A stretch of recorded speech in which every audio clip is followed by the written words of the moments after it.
here, and then 3, 2, I'm going to keep it wide for a second. 3, 2, 1.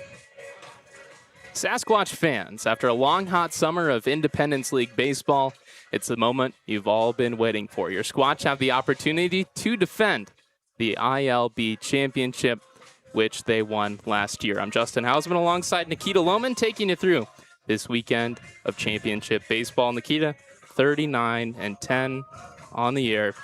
What a year it's been for the Squatch. It's been a fantastic season from start to finish. What's been so impressive is the consistency. This is a team which has won at least 75% of their games every single month of the regular season. But look, this is the final sprint. None of that matters, Justin, if you can't finish the job here in these final 3. You know, and I wanted to point out a quote from Coach Demas earlier today. He said, you know, he's been really pleased with the success that he's seen all season long, but none of it matters if you lose the last game of the season. Yeah, I mean, you can't say it better than that. These guys all want to win. To be a baseball player, to make it to this level, you get to the collegiate game, you get to Summer League baseball, you are obsessed with winning. These are guys who hate losing more than they love winning. That keeps them driven. These guys are fueled, fired up. Justin, there are some guys I'm very excited to see here tonight, especially the man getting the start on the mound. Yeah, we'll talk about him here in a minute, but first, we had a couple of guys that we were planning on coming back here for this weekend. They're not here. It's Carter Towns, Waitley Kolopek, Lawson Ward, Aiden Bond, and Maddox Morrison. That's 5 big pieces that we don't have this weekend. Yeah, but you can't think about it in that way when you're out there. Look, this is the team you've got. This is the squad, which is more than capable of winning a championship. You look from 1 through 9 in that starting lineup. It's guys with OPSs well above 1,000 for the most part, and then guys on the back end who are more than capable of doing a job. So you have enough talent here. This is the best team in iLB. They have no reason to think otherwise. Coach Demas has full trust in this group right here, right now, that they're going to go out and dominate the way they have all year, especially here in these last couple weeks, Justin. You see a 4-game sweep against Casper last week. That was mostly with this group of guys. I don't see any issues coming. Yeah, with those 5 guys off of the roster, not present here, that gives an opportunity for different pieces to step up. Because priority for the championship was going to go to guys who had been here throughout most of the season. We weren't going to see much of Zach Perro or Grant Summers. Those are 2 guys that have been really key pieces down the stretch here through July, and they're going to be mainstays in the order this weekend. Oh, yeah, and when you talk about Grant Summers and Zach Perro, first thing that comes to my mind and many other people, it's power production. These are guys who can put the ball over the yard. And you see pitchers a lot of times, even in the regular season, you give up a big home run, you get a little more skittish. You're afraid to come into the strike zone. Justin, it's postseason baseball. You make a couple mistakes like that, your season's over. These guys are going to tread so lightly when you see Grant Summers, Zach Perro, Sam Kwapnowski in the box. Power production has been the name of the game for the Sasquatch all year, and it becomes even more important when you're facing the highest leverage arms. 35-17, the record in 2025, of course, iLB champs. They've already improved on the record at 39-10 on the year. Now they've got the opportunity to match the production from last postseason with another title, back-to-back at that. Plenty more to come on the Spearfish Sasquatch pregame show. We'll be back after this. Your home for the newest games is at the Lodge at Deadwood Gaming Resort. When you're looking for the latest and greatest games, the Lodge is the place for you as we are constantly updating our gaming floor with new and exciting games.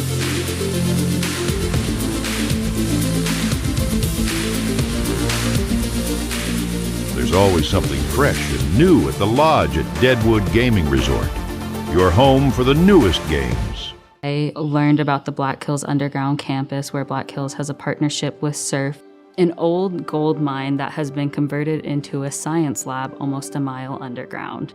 We're studying neutrinos and looking for WIMPs or dark matter, thinking about the most profound mysteries of the universe. You don't expect it to be a mile underground.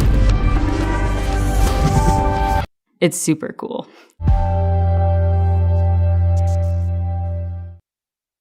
I think it's really cool going into Highmark because I I am always greeted by people who know me. That's what I like about it. It's like I walk up and they go, hey, how are you doing today? And they're just so friendly and nice. Highmark has really helped our business. With Highmark, they made it easy. I know that I'm going to get the service that I deserve and that I'm looking for. Highmark can handle anything you need. Highmark Credit Union has made it happen. We're proud to be members of Highmark Credit Union. They make it happen. Thinking knee replacement? With the area's only ROSA robot, Monument Health offers a more personalized and precise procedure, customized for your anatomy. Get going with Monument Health, your partner for advanced orthopedic care.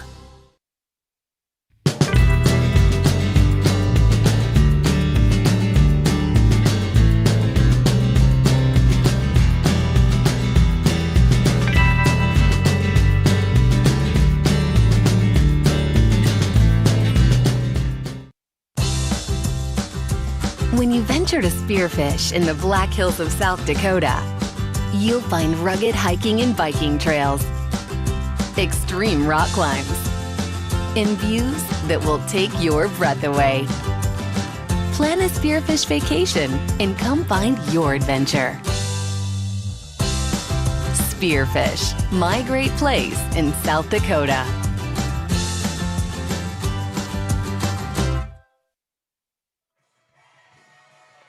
Back here again to your Spearfish Sasquatch pregame show. I'm Justin Hausman with Nikita Lohman.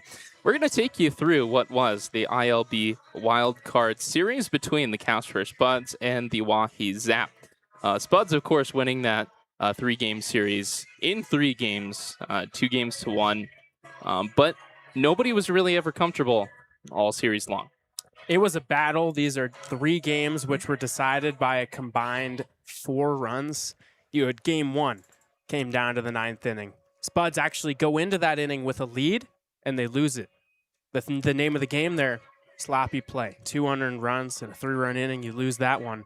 Game 2, very narrowly, they were staring down the barrel of a lost season. Down 2 in the 9th inning, but they came back. Another story in that game, though, Justin, it's the sloppy play. 6 errors in that one, 12 overall on the series. They got it done against the Zap. This is a very talented team, but if you give the Sasquatch extra outs, you're going to put yourself in an early hole that you can't get out of. They need to make the simple plays, and the rest will fall into place. Yeah, for exact numbers here on the series, it was a Game 1 loss to the Zap for the Spuds. 6-4 that final. Game 2 was a 7-6 win. Game 3 was a 5-4 victory. Game 3 went 14 innings. And get this, only 1 extra base hit for the Zap. I mean, this is a team that, they're not exactly known for their power. 1 extra base hit in 14 innings that's a super low number. Yeah, it is. And I think when you look at that, you can see a factor of a couple guys leaving. David Denton, their starting catcher, splitting time with Hunter Stonecipher. That's a guy who mashes hits for extra bases. Cale McCarville, he gets on base, but he also has some home run power. When you miss those 2 guys, also throw in Gage Dickerson there, and that power stroke was coming on as of late. You're missing those guys. There's less power in the lineup. A lot in this series falls on the Hunter. It's Hunter Stonecipher and Hunter Billingsley. Those 2 need to produce with power because it's the playoffs. You're facing the best arms. It gets a lot harder to string together 5-6 hits in a row in an inning. You need the long ball at some point. It's going to fall on those 2 in the meat of the order. Another number that surprised me from the Spuds in the Wild Card Series, only 5 stolen bases total in 3 games. This is a team that's known for their speed, known for running early, and often they're, up around 100 bags on the season. Run game, basically a non-factor in terms of Spud levels in that series. Yeah, that is pretty surprising to see, especially when you consider Game 3 went 14 innings. They had a lot of chances. They were struggling to score runs, and they didn't try to push the tempo with the running game. It's easy to get a little more hesitant come playoff time to risk trying to steal bases because it hurts more when you get thrown out. But Justin, this is what got them here. You can't think about it that way. You need to put pedal to the metal. I think in this series, the Spuds know that they come in as the underdog. Expect that to change. I think they run a lot. 29-21, the final line on the season for the Casper Spuds. Of course, the 2 seed in iLB, their last championship in 2024, 44-10, their record. in that edition. Very experienced to start, and Coach Demas said he's kind of more in his element. That's where he performed this year at Regis. This is a guy who's got arguably the best stuff on the team with Waitley Kolopek sidelined. Very excited to see what he's got. This is a guy who's very even keel, relaxed, but he's going to come out with some fire in a big game. In 14 1/3 innings for the Sasquatch, Gio's a 5.65 ERA, a 1.465 WHIP. That leads the team in guys over 10 innings or so. Also 12 walks, one of the lowest on the team. That's because he throws so many first pitch strikes. Yeah, good strikeout to walk guy, good fastball, good breaking ball. The good stuff plays up when you continue to pound the strike zone. You're not falling behind guys. As you said, Justin, when you throw the first pitch strike, it opens your arsenal up just that much more. He's been able to execute off that. If he gets ahead of hitters, he's going deep into this game, which they would really like because the pitching at this point in the season, guys are banged up. There's not a ton of depth. You're going to have to piece your way through 3 games, and it starts with 5 or 6 innings from Gio Casas tonight. For Gio, it's a 1.84 opponent batting average. That's the lowest. It's the second lowest on the team behind Mac Hibben of any active pitcher on the roster. On the other side for the Casper Spuds, it's Hunter Billingsley going on the mound. We've seen him a couple of times. Hunter Billingsley did not fare very well in his last outing here against the Squatch. Got roughed up a little bit, but he had the better hand of this matchup the times before that. Justin, I think what's very interesting here today, what I'm monitoring, how long is his leash? Because he threw 75 pitches in game 1 of the wild card series. That was Monday. So now he's had 3 full days of rest. That's enough to be eligible to pitch into this game. But when you think about pitchers playing summer ball, playing in the spring, they don't pitch in these kinds of situations. He's not used to pitching on just 3 days rest. His routine is thrown off a little bit. He's a dog. He's ready to take the ball because this is a big game. But you wonder, how's the stuff going to play when he's had half the time he usually gets to recover? It's a 5.73 ERA for Billingsley in 33 innings, a 1.485 WHIP. That's the lowest on the team. Again, the last outing against the Sasquatch back on the 22nd of July, it was a loss in 2 innings, 7 hits allowed, 8 runs, 3 walks, and a strikeout. His outing back on Monday, the game 1 of the iLB wild card series, as a starter went 5 innings, allowed 10 hits, 3 runs, 3 strikeouts.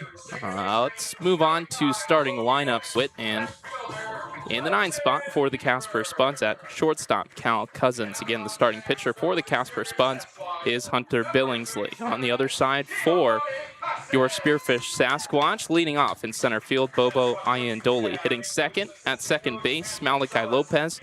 Hitting third at shortstop, Grant Summers. Hitting fourth, cleaning up at third base, Braden Smith. Hitting fifth in right field, Sam Kwapnowski. Hitting sixth at first base, Zach Barrow. The designated hitter tonight in the 7 spot, Crew Moeller. Hitting 8 behind the plate, Kendrick Aragon. And rounding out the starting 9 for your Spearfish Sasquatch in left field, Wilson Kiefer. Again, your starting pitcher, Gio Casas. It's time for the national anthem here at Black Hills Energy Stadium. We'll be back. First pitch and championship baseball after this.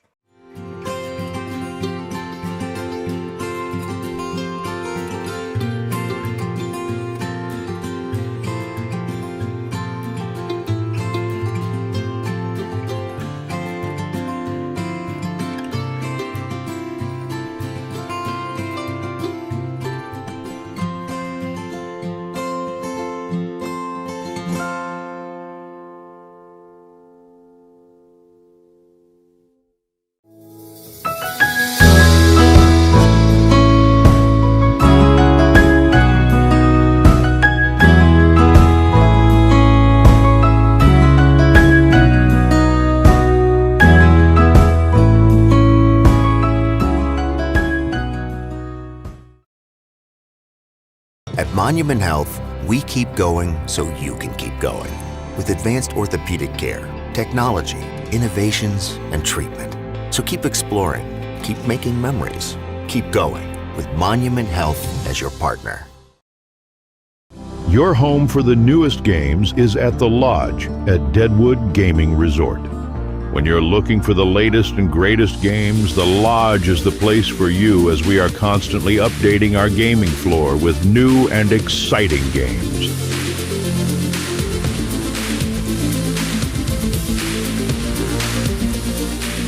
There's always something fresh and new at the Lodge at Deadwood Gaming Resort. Your home for the newest games. My name is Leighton Schnell, and I'm majoring in biology and getting a minor in chemistry on a pre-dental track. It's a great community. Everybody has your back. You will gain so many more opportunities than you even thought possible. Being a part of BH in a small community, you have more ties and connections with students and advisors. Being able to have those gives you a pathway to more opportunities.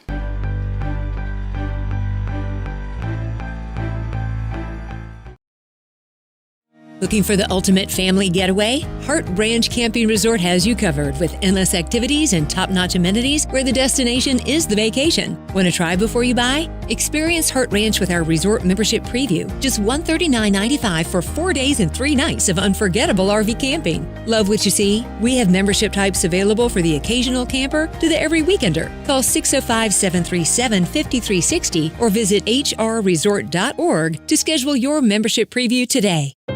We're all going somewhere. Going higher, faster, farther. Going in new directions, to new places. At Monument Health, we keep going so you can keep going. We're dedicated to advanced orthopedic care.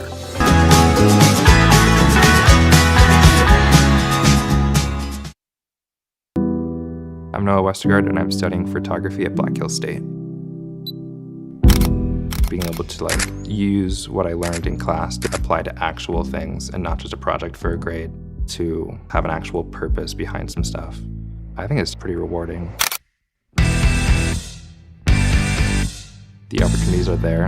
I know that I'll be able to do whatever comes my way.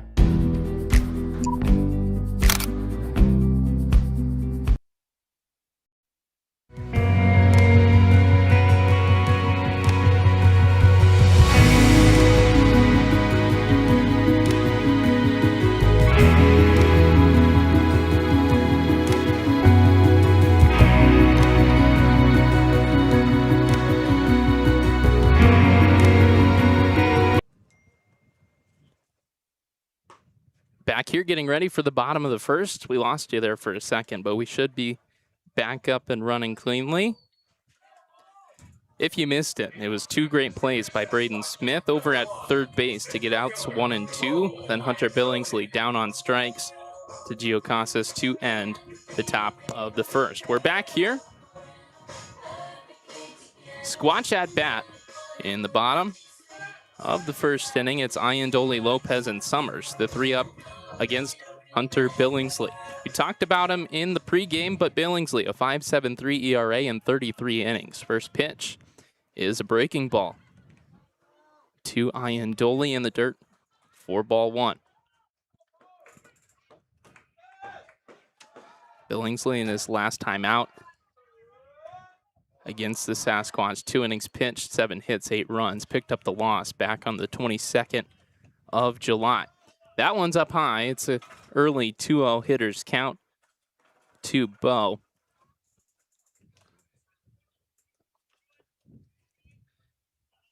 Bobo, a 415 average guy in 38 games, a 1064 OPS, 10 for 16 in the 4 games against Casper last week. Tapped away, 2-1.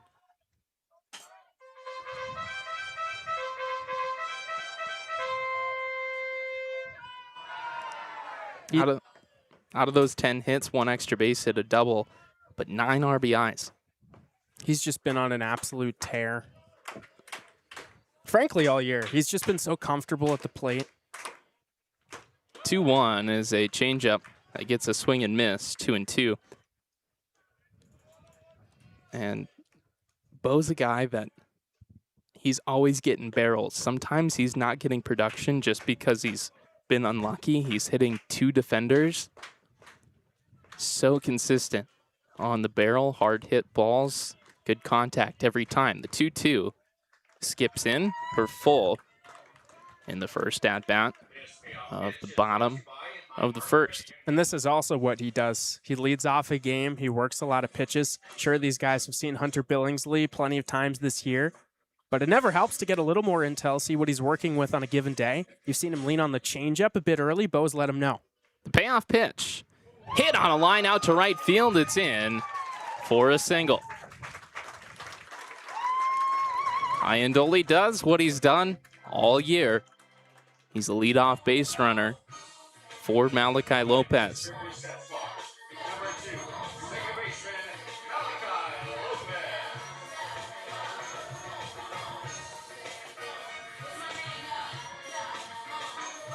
Lopez in at second base today. Versatile all around the infield. For the product of Palm Springs, California. He's an 11-16 OPS in 35 games. That's good for one of the best on the team. He takes the first pitch, a strike on the outside corner.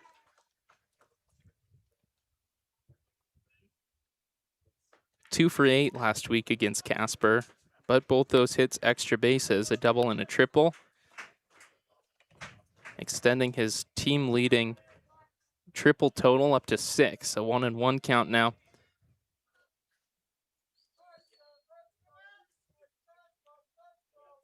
Also with the departure of Dom Torres, he leads the team in stolen bases. This one high in the air, medium depth left field. Under it to make the play. That's Cole Barta. It's out number 1. Now up 1 out, 1 on for Grant Summers.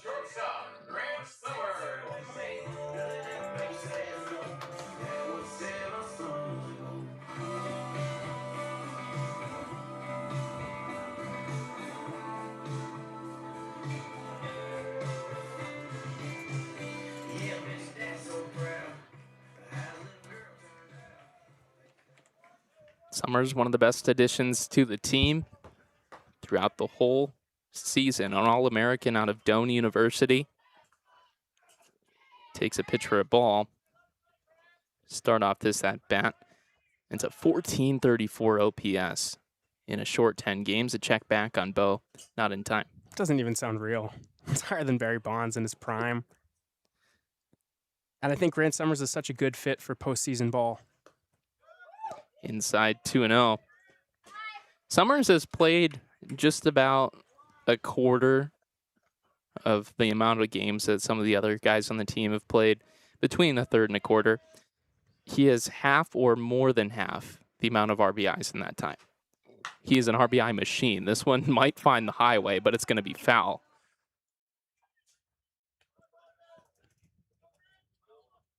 Turning and burning on a pitch inside. Better be careful on the inside corner there. Yeah, if he can keep that fair. It's a 2-run game in a hurry. Billingsley with the 2-1. Fouled off the end of the bat, 2-2. I think Grant Summers is such a perfect fit for the postseason because he's very relaxed as a player. We had him up here in the booth a couple weeks ago. He loves baseball, but he doesn't let baseball consume him. He understands. It's a great take and a pitch out. Counts full here. He understands the stakes. He does a good job of putting things into perspective, and that allows you to play more loose. Guys who struggle in the playoffs get tight. They try to do more than they're capable of. Not Grant Summers. He approaches this like every other game. The 1-out payoff pitch is a called strike 3. That pitch just clips the top of the zone, gets Summers down looking for out number 2. It's a tremendous pitch. Very impressive to see Hunter Billingsley responding to 3 days rest after throwing 75 pitches. The breaking pitches look sharp. The velocity is around the same from where we've seen it before. It's not easy to do, Justin. Bryn Smith in now. Iandoli on first, 2 outs. First pitch fouled back on a play, strike 1.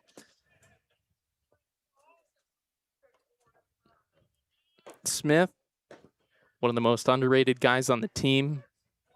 and he's had one of the best years. 32 games played, an 1158 OPS.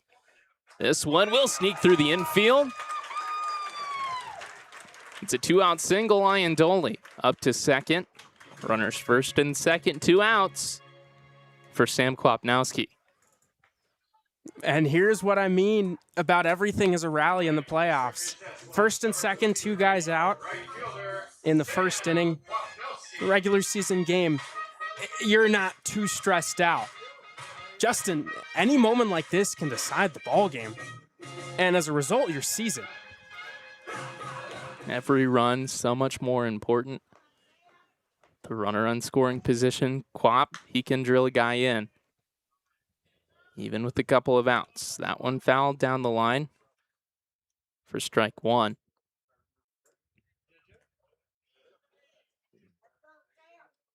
Coach Demas made the decision to move Kwap down a couple of spots in the order, usually about the 3 spot. He's in the 5 tonight, takes a little bit of the pressure off, lets him go out there and just play good baseball. That changeup runs away. 1-1.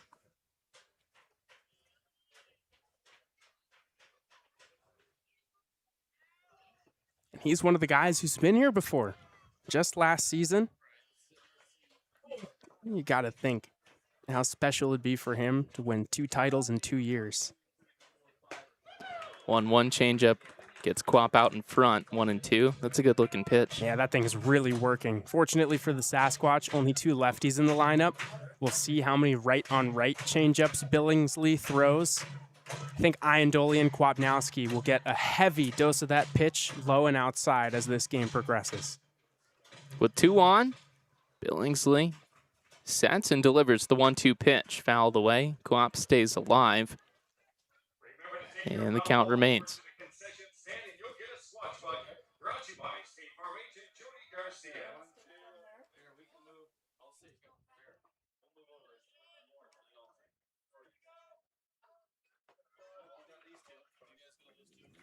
Billingsley with it again.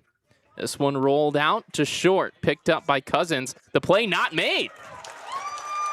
They went to second base to try to get the force, but Smith was there. Just can't happen in the playoffs.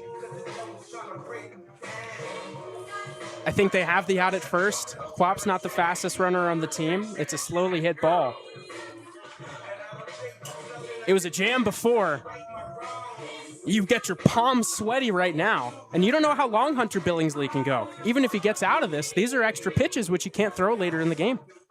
So Kwap reaches on the fielder's choice. No out is recorded, and there's no error. It was a clean play, just Smith beat it. Zach Perro, he's in with the bases loaded and 2 outs. Hitting 6th today again. A great addition late in this season of iLB for the Sasquatch. Perro in 11 games, a 1290 OPS, 3 home runs, 15 RBIs. This one on the ground. Schlotterback stabbed at it. It's going to be an error. Perro reaches, iLB scores, and the Squatch, they're on the board. It's 1-0. So now that's 2 extra outs in this inning. Already 1 run home, a chance for more. Hunter Billingsley is this team's ace. You want him to give you as much of an impact as he can. But when you make him work like this, when he threw 75 pitches just 4 days ago, it puts you in a world of hurt in multiple ways beyond just the scoreboard, because you got to win 2 out of the next 3. The way that happens for the Spuds is this guy giving you big-time contribution. If the Squatch blow this one open early, you don't want to think about that if you're Coach Cody McCrary. Crew Moeller in, swings and misses at the first pitch.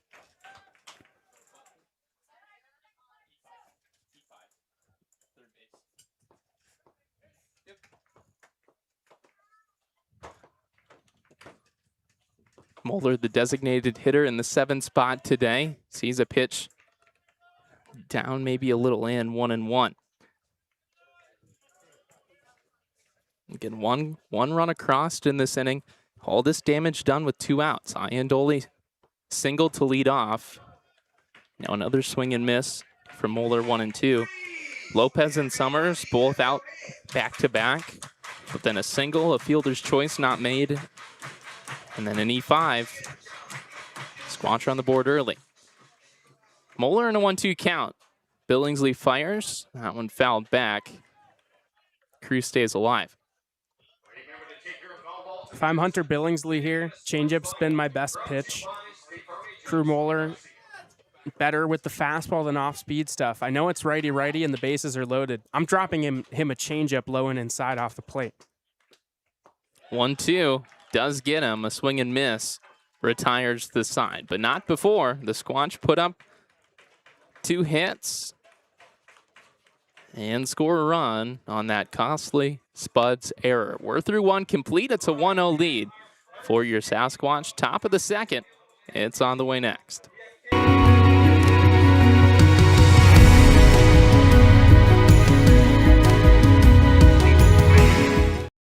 Your home for the newest games is at the Lodge at Deadwood Gaming Resort.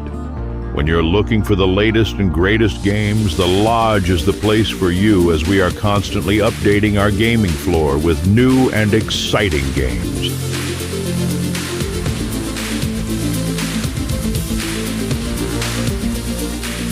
There's always something fresh and new at the Lodge at Deadwood Gaming Resort. Your home for the newest games.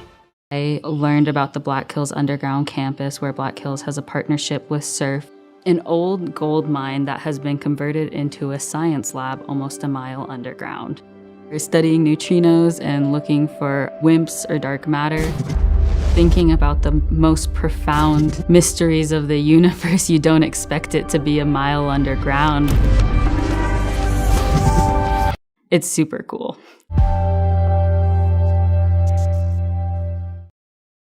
I think it's really cool going into Highmark because I am always greeted by people who know me. That's what I like about it. It's like I walk up and they go, hey, how are you doing today? And they're just so friendly and nice. Highmark has really helped our business. With Highmark, they made it easy. I know that I'm going to get the service that I deserve and that I'm looking for. Highmark can handle anything you need. Highmark Credit Union. Back here for the top of the second, it's Vasic, Wilcox, and Schlotterback due up for the Casper Spuds. They're down a run. First pitch to Vasic gets a swing. It's 0-1. Giocasas back out for his second inning of work. He saw the minimum in the top of the first, couple of groundouts and a big strikeout. Now a perfect pitch on the outside corner. 0-2. Squatch lead 1-0 after a run was given to them for free on a couple of plays not made by the Spuds defense. The 0-2 pitch gets Vasic right on the front leg. That's a hit by pitch and a leadoff base runner for the Spuds. It's a tough break. You got a guy right where you want him, and then you give up a free base runner on a fastball, which just slips. Gio's looked very sharp today. You hope that pitching here from the stretch, things just stay the same.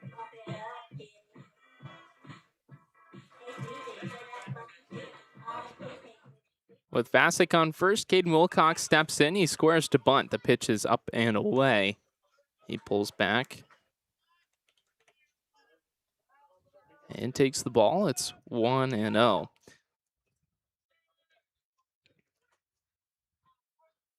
For Wilcox, he went 2 for 9 in the series against the Zap. He puts this bunt down. It's a firm one right at Para. He will backpedal back to first base to take the out. It's a sacrifice to move Vasic over to second. Runner in scoring position, 1 out for Ethan Schlotterback. Think if you're Gio Casas, you shake hands, say thank you very much for giving me that out. I'm okay with working with a runner at second base. Now it falls on guys like Ethan Schlotterback and Cole Barta to make that matter, make that play count.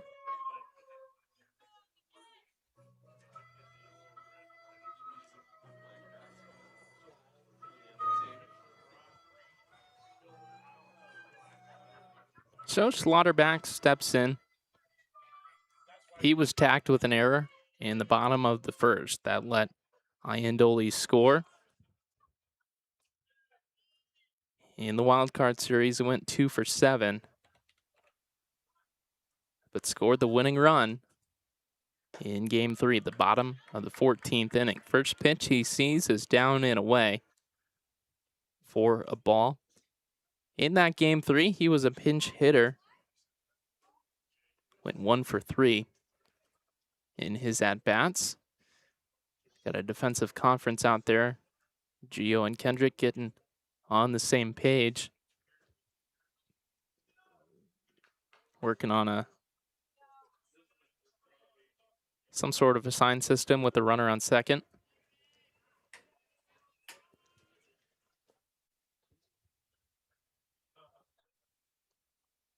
Gio back to it in the 1-0. Gets that one in the zone, 1-1.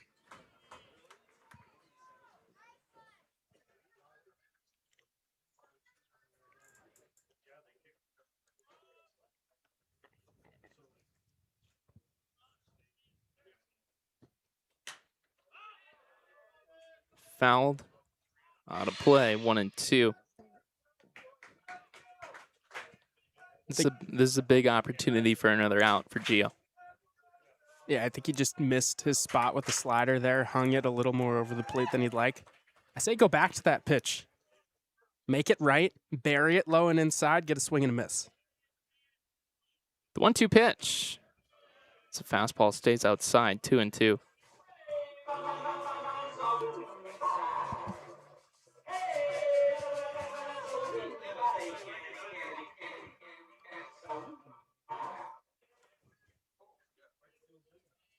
Gio staring back at Vasic and delivers the pitch on the ground out to Pero. He steps back, makes the play. That's out number 2. Vasic advances to third.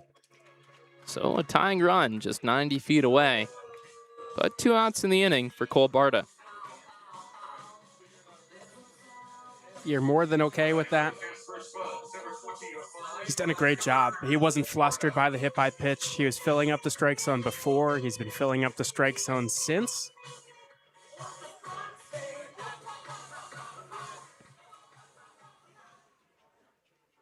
Cole Barta steps in. First pitch brushes him back off the plate for a ball. Barta out of Grand Forks, North Dakota, and Gordon State College went 2 for 12 in the wild card series with a triple, 2 RBIs. The 1-0 stays up, 2-0.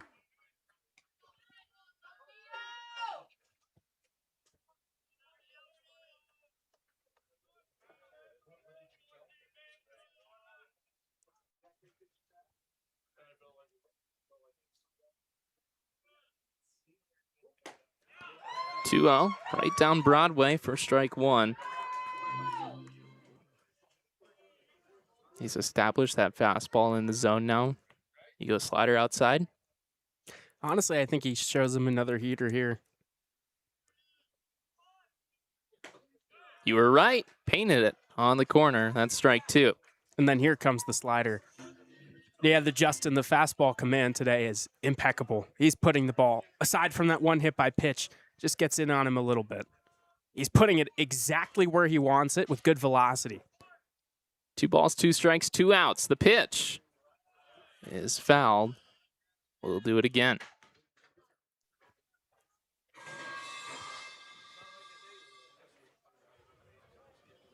Barta with the defensive swing there to stay alive.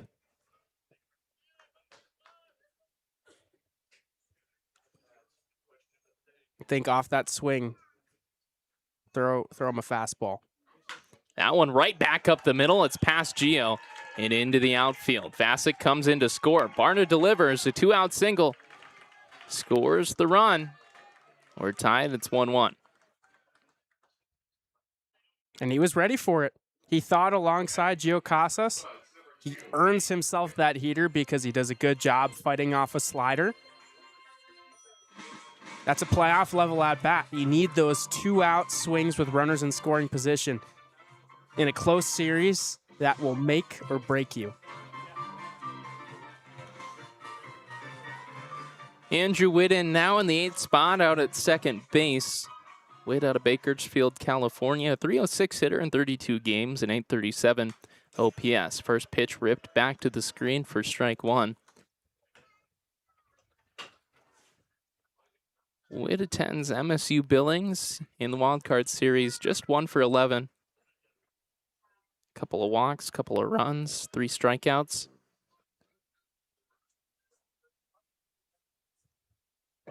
Barter runs, pitch down and away. The throw from Aragon on the money, but not in time. Barter sneaks in to steal the base.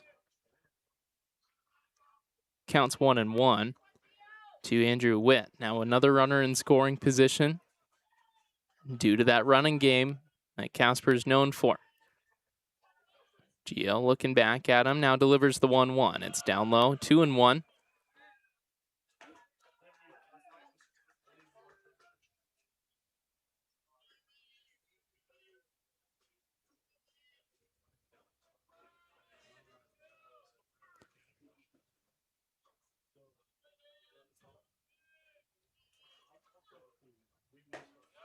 Another pitch in the zone.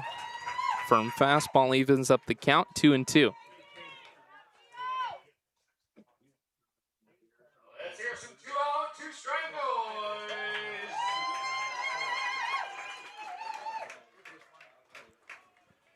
Gio trying to get out of this inning without giving up the lead. The 2-2. Cut on and missed. Big strikeout for Gio Casas. We're through 1.5. We're tied up 1 apiece. We'll be back bottom of the second after the break. Has made it happen. We're proud to be members of Highmark Credit Union. They make it happen. Thinking knee replacement? With the area's only ROSA robot, Monument Health offers a more personalized and precise procedure, customized for your anatomy. Get going with Monument Health, your partner for advanced orthopedic care.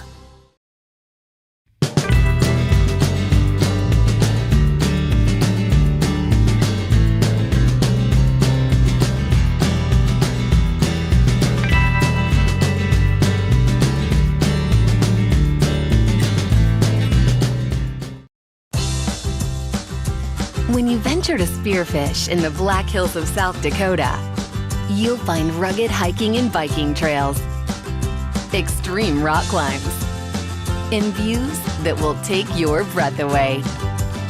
Plan a Spearfish vacation and come find your adventure. Spearfish, my great place in South Dakota.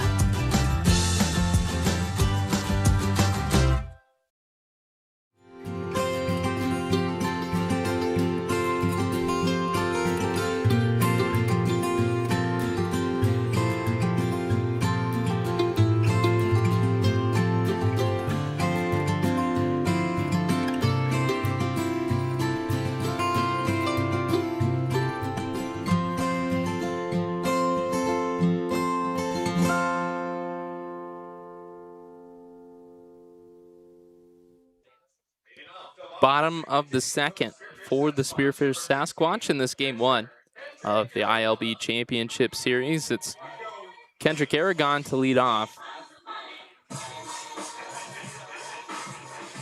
Your umpires for tonight's contest, Corey Monroe behind the plate on the bases, Josh Henwood and Tim Durness. That's Henwood at first, Durness at back here after losing you again. We're just having some internet problems tonight. One of the most convenient times to have problems. Seriously. Internet's not ready for the big game? I guess not. We're in the bottom of the first with 1 out. Kendrick Aragon went down on strikes. Wilson Kiefer then singled. Bo Iandoli shoots one down. The double play is made to retire the side. Nice play. It goes Stone Cipher over to Cousins and back to Billingsley to retire the side. It's a quick bottom of the second for the Sasquatch. Gio Casas back out on the mound after this.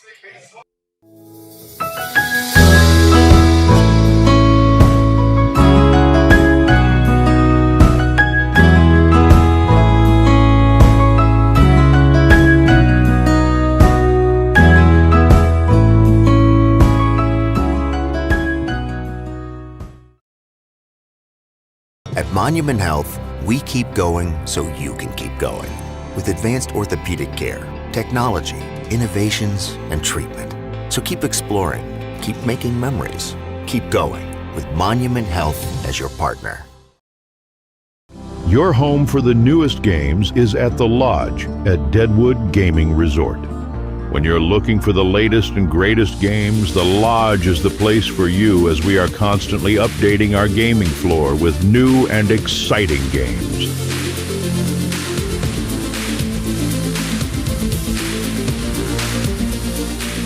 There's always something fresh and new at the Lodge at Deadwood Gaming Resort. Your home for the newest games. Gio Casas has finished up his warm-up pitches. It was a short time in the dugout as the Squatch went down in order after the double play to end the inning. It's the bottom of the order for Casper. Cal Cousins, and then we're back up to the top with Stonecipher and Reeves. Those are the three due up in the top of the third. First pitch to Cousins towards the camera, and foul for strike one.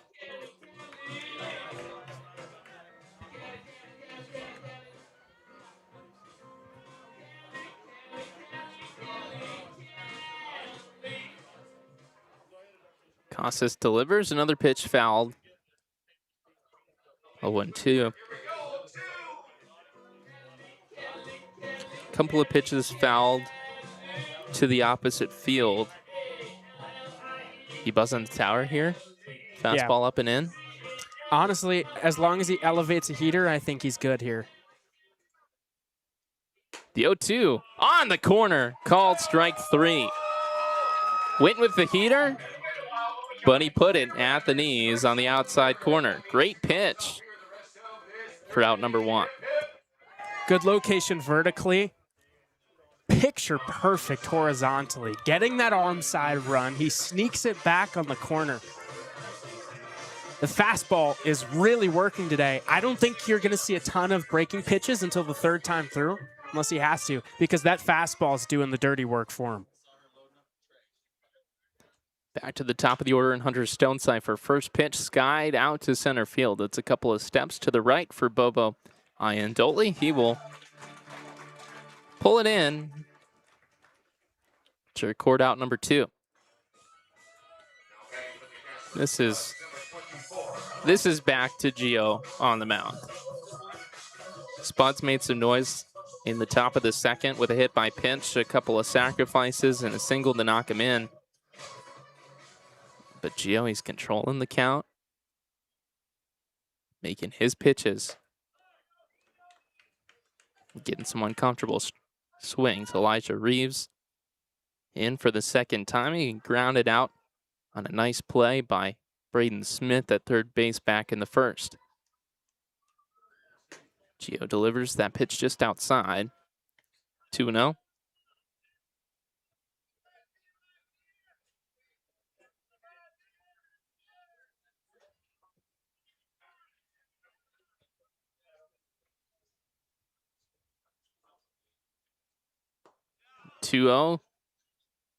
Gets another uncomfortable swing from Reeves.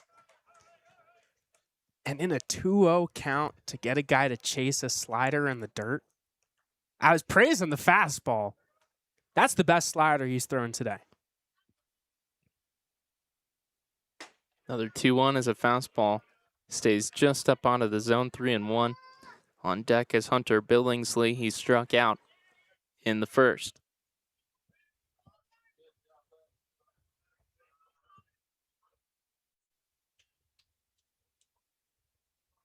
Gets a big swing and miss from Reeves.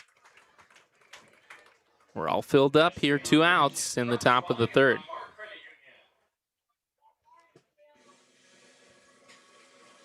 Gio looking to get out of this inning clean. The payoff. Hit softly out, a sliding stop by Smith.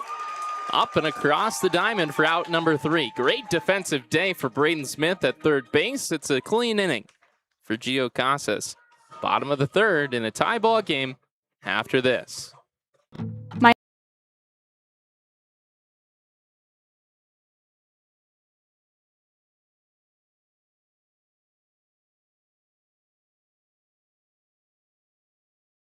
Looking for the ultimate family getaway? Hart Ranch Camping Resort has you covered with endless activities and top-notch amenities where the destination is the vacation. Want to try before you buy? Experience Hart Ranch with our resort membership preview. Just $139.95 for 4 days and 3 nights of unforgettable RV camping. Love what you see? We have membership types available for the occasional camper to the every weekender. Call 605-737-5360 or visit hrresort.org to schedule your membership preview today. We're all going somewhere. Going higher, faster, farther. Going in new directions, to new places. At Monument Health, we keep going so you can keep going. We're dedicated to advanced orthopedic care with the latest innovations, technology, expertise, and treatment. So keep exploring, keep making memories, keep going with Monument Health as your partner. Learn more at monument.health/orthopedics.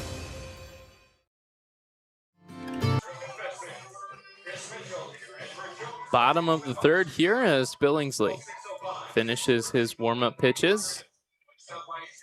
It'll be Lopez, Summers, and Smith, the 3 up for the Sasquatch in the bottom half of the third. Braden Smith got to start at third base today. He's looked excellent. He has. He's made some slick plays. That slide and glide right into the throw across the diamond has been the staple in my head so far today. You need it. Clean defense is so important. We've talked about it quite a bit. That's because it's true.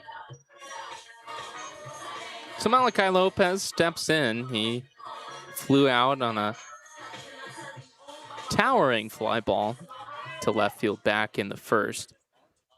He just got a little too far under it. Otherwise, that one would have went a long way to the pole side.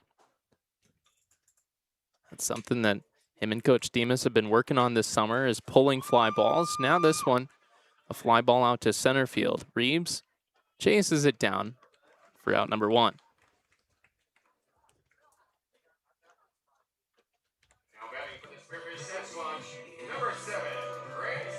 He kind of had to work harder in the first inning, but now, since the start of the second, Hunter Billingsley has gotten 4 outs on just 9 pitches. Not what you want for the Sasquatch. It's Cody McCrary's dream. This is your best pitcher. You want him to go as long as he possibly can on a potential pitch count. Grant Summers in for the second time. He struck out looking back in the first. He's got a 1-0 count on a breaking ball outside.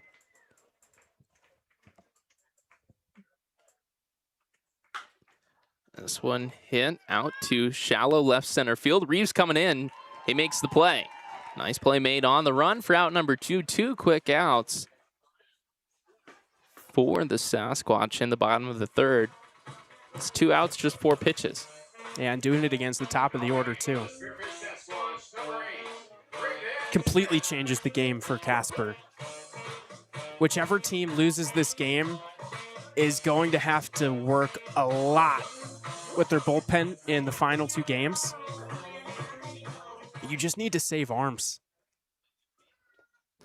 Braden Smith in for the second time. He singled back in the first, later came around to third, was held up there. This one hit high and deep out to right center field. Reeves going back on it, still going back. It's gone! Braden Smith the other way. It's 2-1 Sasquatch.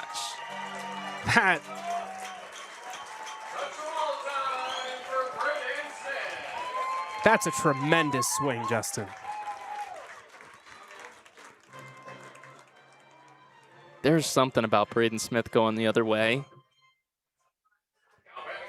Just feels right. He's got unbelievable power that way. He's not the biggest guy in the world, but he hits the ball hard. Usually it's the opposite. He just gets a little extra juice to right center. Klopnowski back in. He reached on a fielder's choice. And now he lines out to retire the side. Still a quick inning for Hunter Billingsley, but it's another exclamation point from the Sasquatch. An opposite field home run for Braden Smith. They take back the lead. Or through 3 complete, it's 2-1.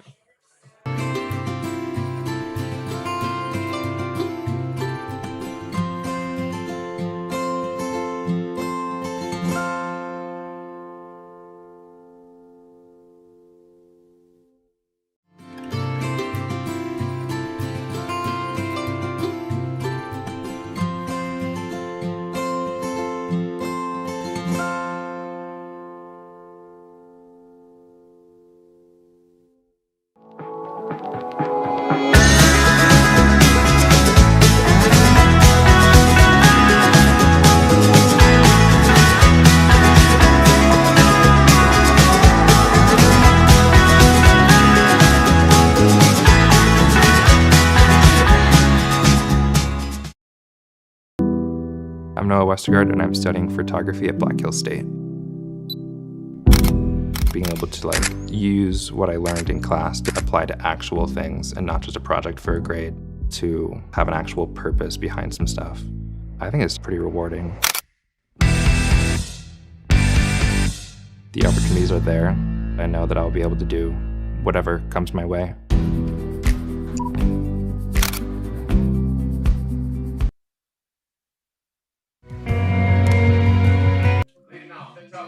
Top of the 4th inning.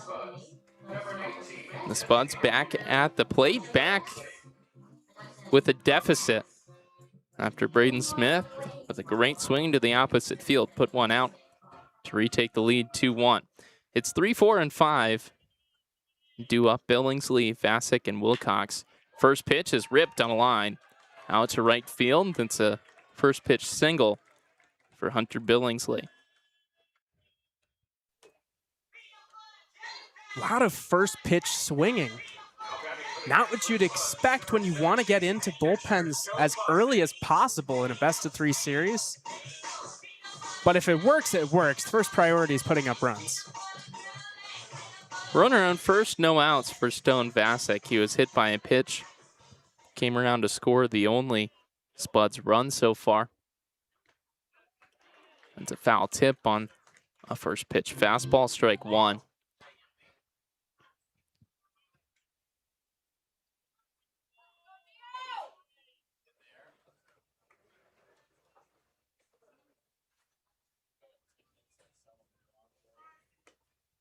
Casas delivers upstairs, 1-1.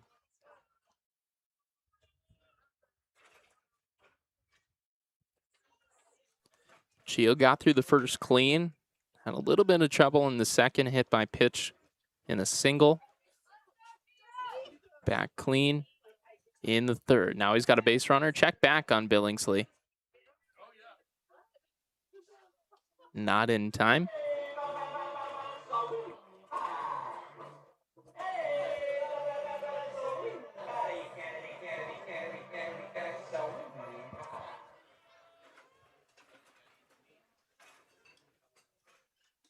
Gio delivers this one on the ground out to Summers. He flips to Lopez. The double play in time. The 6-4-3 erases the leadoff single. 2 outs in the inning for Caden Wilcox. It's the absolute dream for Coach Demas. You want Gio to give you as much length as he can in this game. First pitch swing, base hit, turns into an early in the count double play. Saving pitches here. So important. You want to be as fuel efficient as possible. I'm not a mathematician. I think Gio's around 75% strikes right now. Have to look. This one on a line will drop in for a single. No, Wilcox wants more. It finds the gap, and now the wall. Quap back on it. He throws it in. That'll hold Wilcox to a double.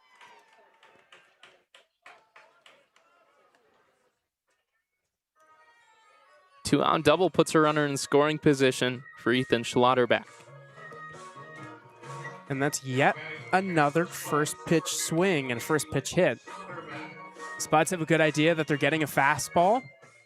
You're hunting one out over the plate. He's throwing a lot of strikes. If you can get the foot down early enough, and it works out, you'll take extra bases. Is this the time where you start mixing in breaking balls first pitch? I'd like maybe throwing a changeup here, first pitch to Schlotterbeck. The approach is clearly swing early. You might get him to roll over, get an easy early out to get out of this inning. It's a long look in from Gio. We'll see time called.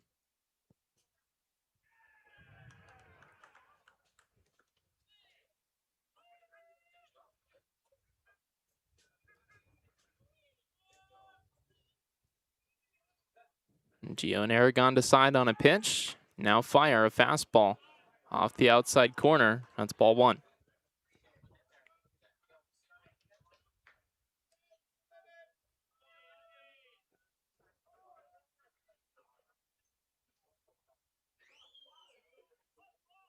Summers right behind Wilcox at second, holding them on. This one slapped the other way. It's going to find the outfield grass. Wilcox around third. He'll score. Schlotterbeck on his way into second. Back-to-back doubles and another run for the Spuds. They're keeping pace with the Sasquatch. We're tied. It's 2-2. It's a great piece of hitting. Hitting a fastball where it's pitched, you need a response. You don't want to let a lead sit for too long, give the Squatch a chance to pour on some more. You know, when the third time through the order comes up, there's a good chance you'll see some runs. Keep pace, go blow for blow. Spuds have done a good job with that so far. Cole Barter in. He singled, tacked on an RBI. Also stole a base back in the second. He sees the first pitch in the dirt for a ball. He's got another runner in scoring position. Last time he was up, he had Vasic on third. Now he's got Schlotterbeck on second. Nobody holding Schlotterbeck on, but this one grounded to Lopez. He'll pick it up and send it across for out number 3.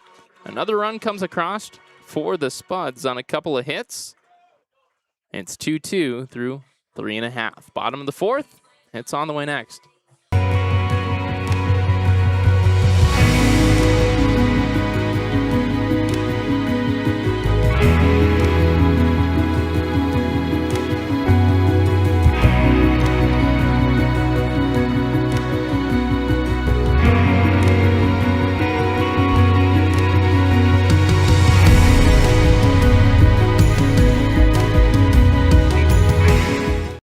Your home for the newest games is at the Lodge at Deadwood Gaming Resort.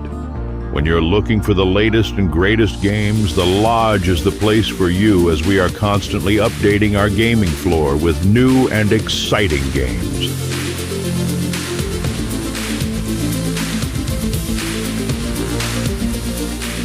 There's always something fresh and new at the Lodge at Deadwood Gaming Resort. Your home for the newest games.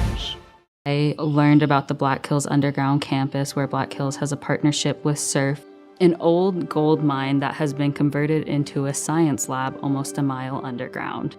We're studying neutrinos and looking for WIMPs or dark matter, thinking about the most profound mysteries of the universe. You don't expect it to be a mile underground.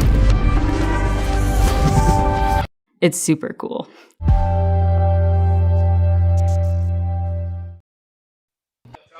Bottom of the fourth for Zach Pero. And we're getting close to the end of the second trip through the order. Casper has an important decision to make if they want to let Billingsley take on the Sasquatch lineup for a third time. Personally, I'd tread very lightly.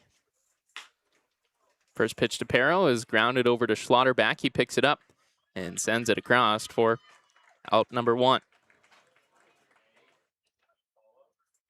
I'd be careful, but Hunter Billingsley is only at 44 pitches right now. He's looked very comfortable. It doesn't look like the lack of rest is really bothering him. The off-speed pitches are just as good as they normally are. Once it gets to the third time through, I say you play it by ear. Go batter by batter. See how he's responding. Krummoller struck out back in the first. He sees a called strike to start off his at-bat here.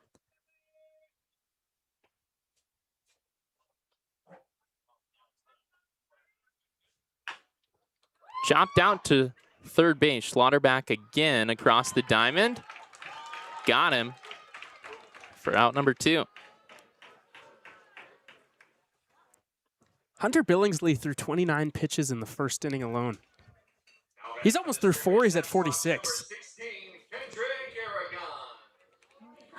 Coach Demas is going to have home plate umpire Corey Monroe go out and talk to his first base umpire, seeing if Stonecipher pulled his foot. He did not. So the out stands, and Kendrick Aragon steps back in. Only 3 pitches here in the inning for Billingsley. Maybe it's a good time for Aragon to settle into an at-bat, go deep in the count. Doesn't really matter the outcome. Just see, 7 or 8 pitches. Foul tip. 1-1. Just put up some type of fight. I understand why the Sasquatch are swinging early in the count. Because he's throwing strikes. Not just strikes, pitches over the heart of the plate. But he's not throwing a lot of fastballs. It's leading to off-balance swings. Caught the corner for strike 2. Billingsley looking to roll through the 4th. That was a great heater right there, though. Great take on the breaking ball that dips outside. 2-2. That is an incredible take. That pitch just barely missed. Billingsley thought he had strike 3. This is what you're doing right now. You need to put some sort of resistance, break up his routine. Aragon fouls on a pitch that might have hit him. Count remains. That's an impressive swing. Yeah. To get to that ball? The arm side run on Hunter Billingsley's fastball, it's legit.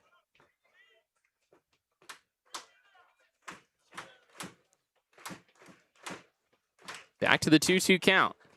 Rolled out to short, chasing it down his Cousins. He bobbles it, and he won't make the play. That's another play not made by the Casper Spuds. I'm not quite sure if you can call that an error. You're going to? Oh, no, I was going to say, I was just about to ask you what you thought, because I'd probably call that a hit. I think I'm going hit too. Aragon, not the slowest runner in the world. Cousins had a long way to go to his left to try and make that play. It's a single on the scoreboard. Now first pitch to Kiefer is grounded out to Schlotterback. Across the diamond to retire the side. A 2-out single reaches. But the Squatch can't do anything. They go down in 4 hitters in the bottom of the 4th. Score remains 2-2. Top of the 5th, it's on the way. I think it's really cool going into Highmark because I am always greeted by people who know me. That's what I like about it. It's like I walk up and they go, hey, how are you doing today? And they're just so friendly and nice. Highmark has really helped our business. With Highmark, they made it easy. I know that I'm going to get the service that I deserve and that I'm looking for. Highmark can handle anything you need. Highmark Credit Union has made it happen. We're proud to be members of Highmark Credit Union. They make it happen. Thinking knee replacement?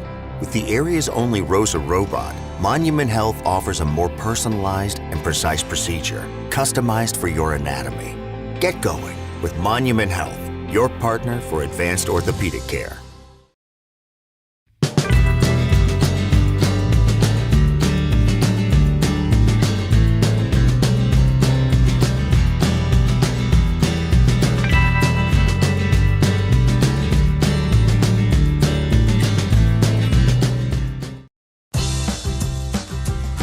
you venture to Spearfish in the Black Hills of South Dakota, you'll find rugged hiking and biking trails, extreme rock climbs, and views that will take your breath away. Plan a Spearfish vacation and come find your adventure.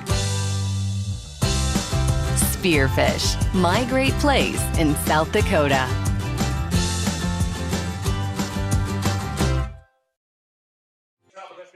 It's the top of the 5th here at Black Hills Energy Stadium in this game 1 of the iLB Championship Series. Your Sasquatch are tied with the Spuds 2-2. Gio Casas back out for his 5th inning of work. You will see Witt, Cousins, and Stone Cipher. First pitch to Witt is lined right out to Sam Klopnowski. That's out number 1. We've just been marveling up here in the booth at how low these pitch counts are right now. That'll probably change. 52 pitches for Gio Casas. Another first pitch out, fitting. 53 for Billingsley through 4. I mean, guys are just swinging at the first pitch because everything is in the zone. This is as pitcher's duel as it gets. They've matched each other in just about every total. Great first pitch strike to Cal Cousins. He struck out on that exact pitch back in the 3rd. And that one was wicked. It's a fastball on the outside corner. Now hit high out into left field. Kiefer, he's still going back on it. He takes it in for out number 2. That thing was in the air for an hour. Yeah, he could have read a short story. Yeah. He probably could have came up to the booth, did a quick interview with us, and then got back down there. Kiefer, primarily an infielder, has seen some outfield time. If you're not used to taking reps, when that ball just hangs up in the air, you can get real uncomfortable. Oh, so much noise in your head. 2 quick outs on 3 pitches to boot. Back to the top of the order, and Stone Cipher. He sends one out on the ground. Another quick 1-2-3 inning for Gio Casas. He barely got the mound warm out there in the top of the 5th. Your score remains 2-2. Squatch back to the plate after this.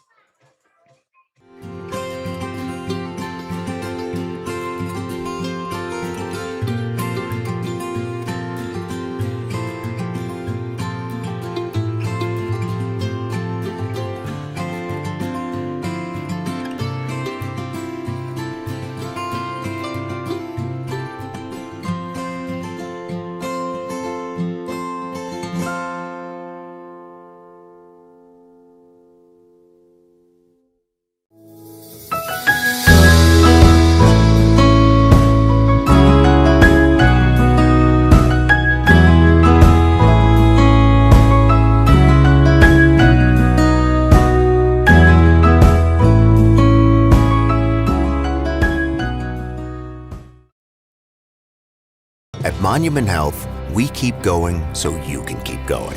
With advanced orthopedic care, technology, innovations, and treatment.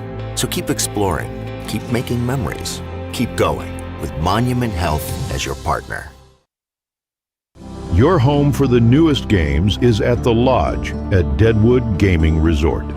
When you're looking for the latest and greatest games, the Lodge is the place for you as we are constantly updating our gaming floor with new and exciting games.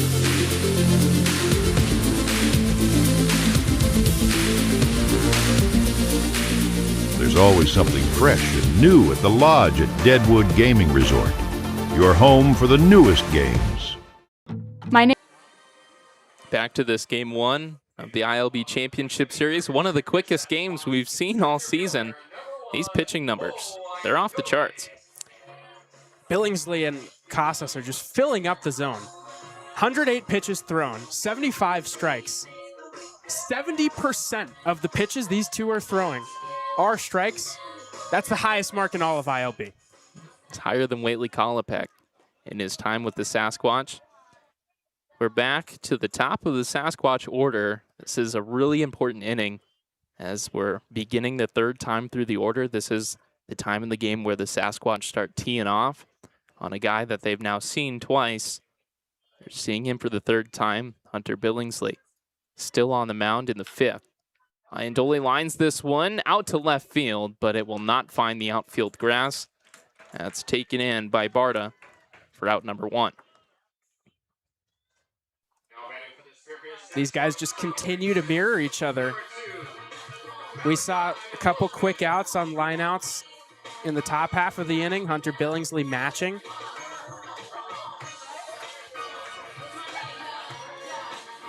What's interesting to see, not only third time through the order, how does Hunter Billingsley respond as the pitch count goes up? Malachi Lopez grounds this pitch just foul outside the third base bag for strike 1. Because he threw 75 pitches on Monday. Today is Friday. He's had some time to rest. I'm sure he knew he was pitching in this game. Should Casper make it. So he's been doing all that he can to get his arm ready. Well, clearly it's been working. But at some point, fatigue does set in. Swing and miss on what looked to probably be a changeup. Hard to tell if that was a changeup or a slider. But that plays. He's done a great job managing, maybe not having the same velocity on his fastball. He's mixing up his pitches extremely well. The 0-2 stays up. He's made the adjustment from what wasn't working the last time he was here in Spearfish. I think you have to give a ton of credit to the job he's done. Now a breaking ball runs outside. Lopez has evened up this count 2-2.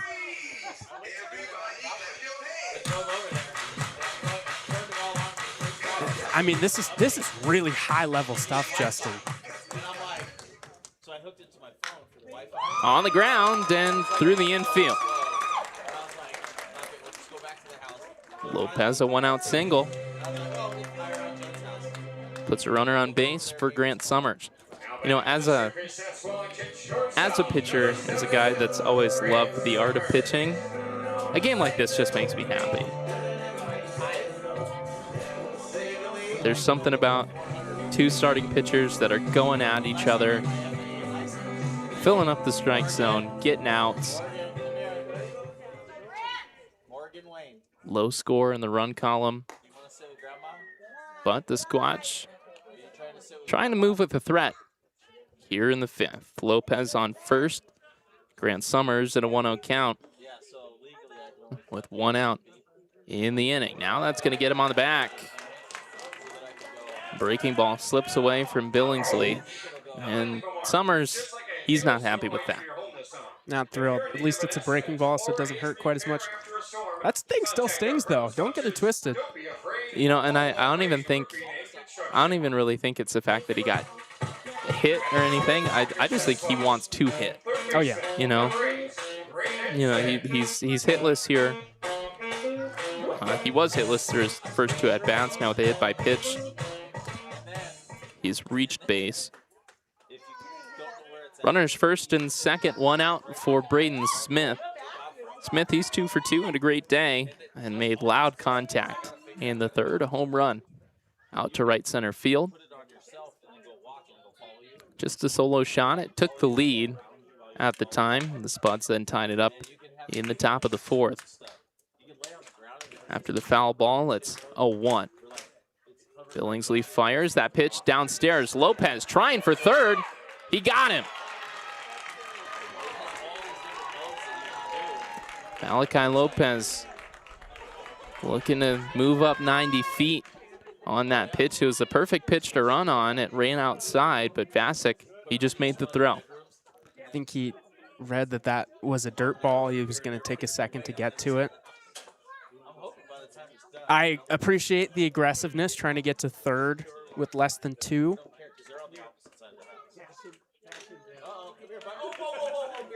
Smith fouls that one again, 1-2. So we'll reset you here. It's a 1-2 count with 2 outs. A runner on first, it's Grant Summers. But that being said, Justin, you can't afford to make, in the same sense you can't make mistakes in the field, you can't afford to make outs on the bases in a game like this when the pitchers are rolling. 1-2 pitch is a fastball that stays up out of the zone, 2-2.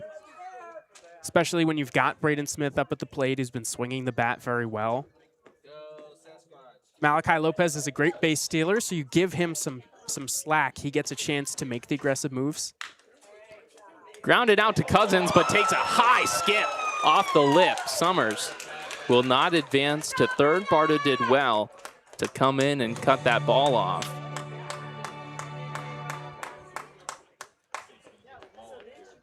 But Smith reaches on the single. Now runners first and second again. This time for Sam Klopnowski. Well, you certainly take that. Sometimes it's better to be lucky than good.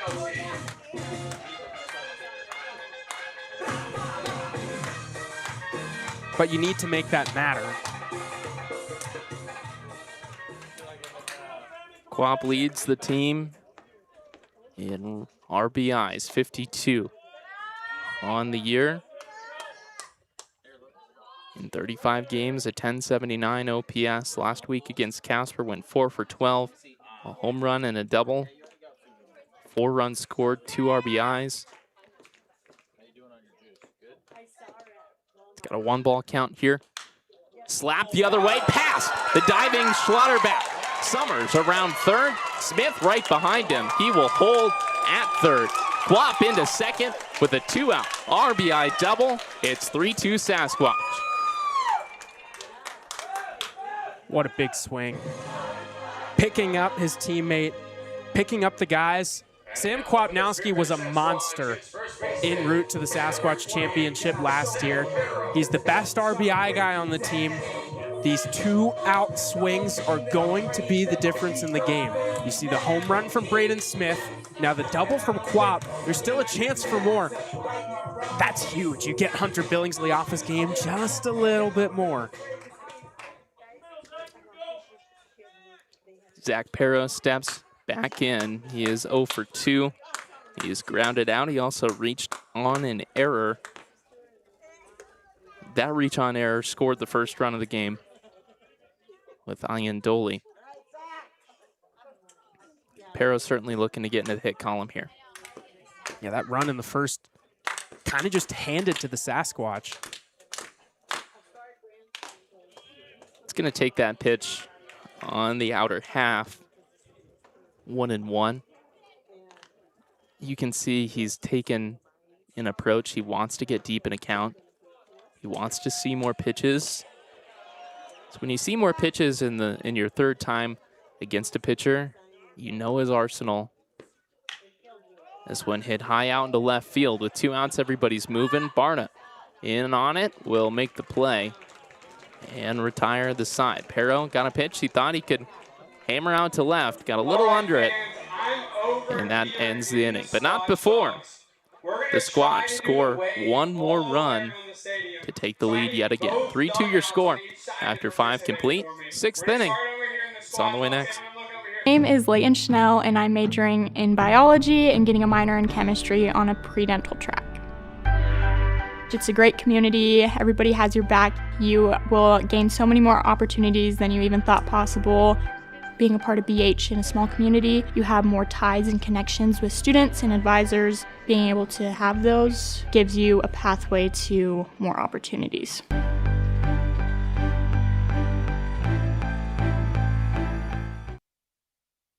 Looking for the ultimate family getaway? Hart Ranch Camping Resort has you covered with endless activities and top-notch amenities where the destination is the vacation. Want to try before you buy? Experience Hart Ranch with our resort membership preview. Just $139.95 for 4 days and 3 nights of unforgettable RV camping. Love what you see? We have membership types available for the occasional camper to the every weekender. Call 605-737-5360 or visit hrresort.org to schedule your membership preview today. We're all going somewhere. Going higher, faster, farther. Going in new directions, to new places. At Monument Health, we keep going so you can keep going. We're dedicated to advanced orthopedic care with the latest innovations, technology, expertise, and treatment. So keep exploring, keep making memories, keep going with Monument Health as your partner. Learn more at monument.health/orthopedics. Giacosis. 6th time he's come out to touch the mound here in this one. He's worked efficiently the whole way. Only in the mid-50s in pitch count. He's looked good. It's shaked up the game plan a little bit in a great way. Elijah Reeves in at the plate. He rips the first pitch foul. Strike one. It's 2-3-4 in the Spuds order. Reeves, Billingsley, and Vasek.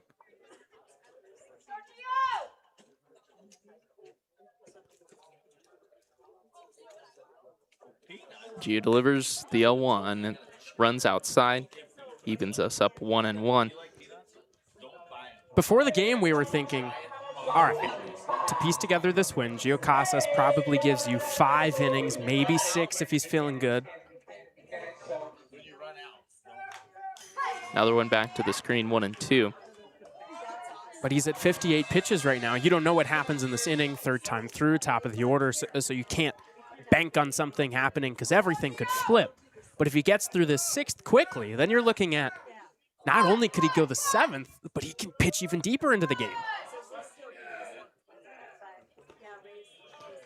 Skips in 2-2. If you know, let's talk best case scenario.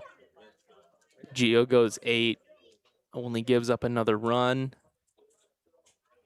Hand it off to Mac Hibben in the 9th. Yep. That's a great game. That is the perfect world close game scenario. Another one in the dirt. Fills us up 3-2. Because Mac Hibben is going to be the closer. You'd love him to pitch both today and tomorrow, but he needs to stay under 30 pitches. And if you need 2 innings, you're asking a lot to get him to do that in under 30 as a strikeout pitcher. Realistically, he can only go 1. The payoff. On the ground. Nice diving stop by Smith. Put on a clinic.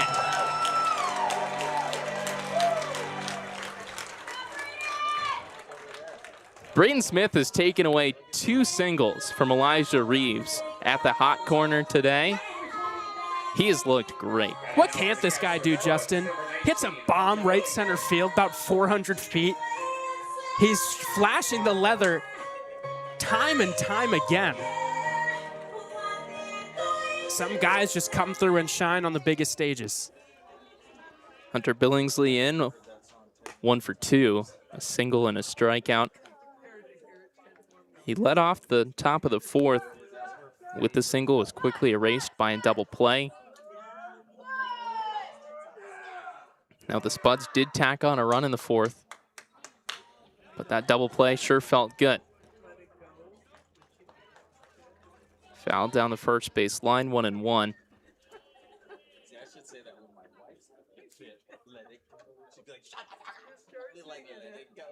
This is like the least iLB game ever. Yeah, the playoffs have been a different story. I mean, you look at the games between the Zap and the Spuds to get here. Nobody scored more than 7 in a game. Foul directly back, 1-2. And we got a pitcher's duel, low scoring game, great defense. We even got a little assist from the lip of the grass here. Sure did. The 1-2 to Billingsley. Line, that's going to dump in for at least another single, but Billingsley wants more. Iandoli cuts it off. Billingsley will hold up at second with a double. Runner in scoring position, 1 out for Stone Vasek. Would be huge to get a response inning, run up Gio Casas' pitch count a little bit. We've said it, the Hunters are the guys who need to bring the Spuds to victory. Everyone else is a supplementary piece. Those are the 2 guys who can hit the ball out of the yard, hit the ball into the gaps. You want them up in the big spots. He's pitched very well, trying to help himself out a little bit. Stone Vasek in, he's hitless, was hit by a pitch, scored a run, also grounded into that double play I talked about a little earlier. Called strike to start him off here. You're seeing little flashes, 3rd time through the order. Gio Casas flips in the front hip slider. He hasn't gone to that pitch today. Hunter Billingsley starting to throw the looping curveball a little more. It's the game within the game. Quickly 0-2 to Vasek. You just need an extra wrinkle. Yeah, you have to introduce some sort of new look the third time through.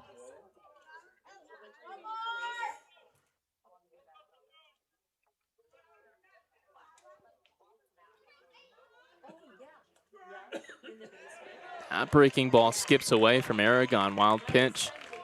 Moves Billingsley up to third. That's big because now a fly ball can tie this game up. It's the little things. Don't think the Sasquatch choose to play the infield in here. They're okay with giving up a tie game, but that means if you're Stone Vasek, you have to sell out, do whatever you can to put this ball in play. Still in a 1-2 hole. Gio looking for a big strikeout. The pitch on the ground. Smith, diving stop again. Pero collects it to retire. Vasek, that's out number 2. I mean, come on. This is unbelievable. Braden Smith saving runs, scoring runs. That time he's covering the bag at third, so he's got a little less time to react. Now he gets to back up. With 2 outs, there's a little more breathing room, but Caden Wilcox is in at the plate. He's 1 for 2. Smacked a double back in the 4th. It's a big swing on the first pitch for strike 1. It's funny to think that before the game, we were surprised to see Braden Smith at third and not in the outfield. Demas knew something. Right back to Gio. On a line, he makes the play. He's fired up. He makes it through 6 innings, holding the lead. What a defensive day for the Spearfish Sasquatch. We're through 5.5, 3-2 is your score. Exciting baseball in game 1 of this iLB Championship Series. The Squatch back at the plate. Bottom 6th after this.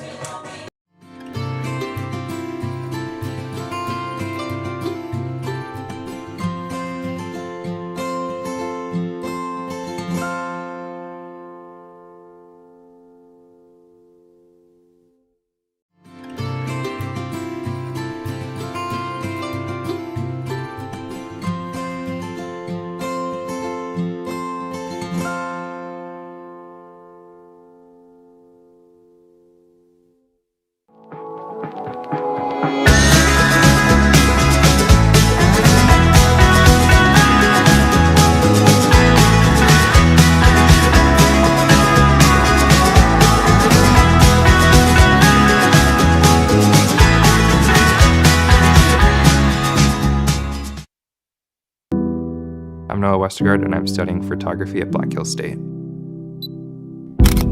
Being able to use what I learned in class to apply to actual things and not just a project for a grade, to have an actual purpose behind some stuff, I think it's pretty rewarding. The opportunities are there. I know that I'll be able to do whatever comes my way.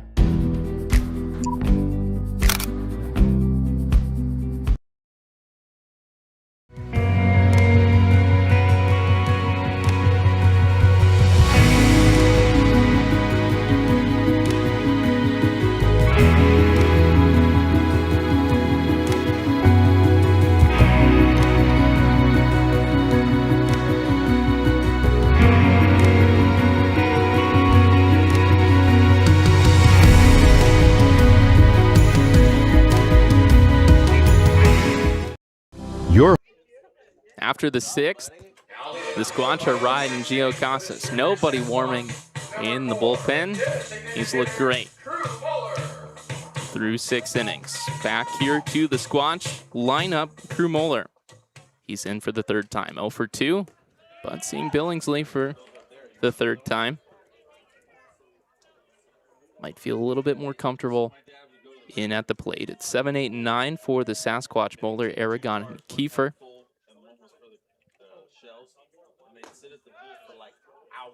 Now another one taken. It's 2-0. It's a pretty easy decision for Coach Cody McCrary to leave Billingsley in here. Low pitch count. He's looked great. Bowler taking all the way there.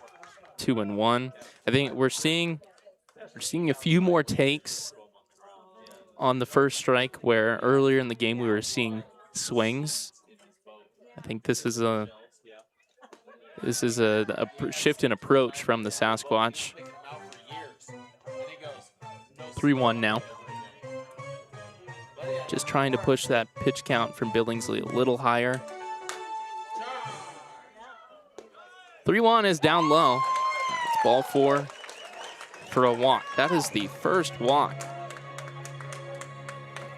allowed by Billingsley.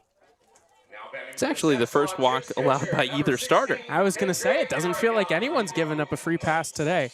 Couple of hit by pitches, but that is the first base on balls from either side, and we're in the bottom of the 6th.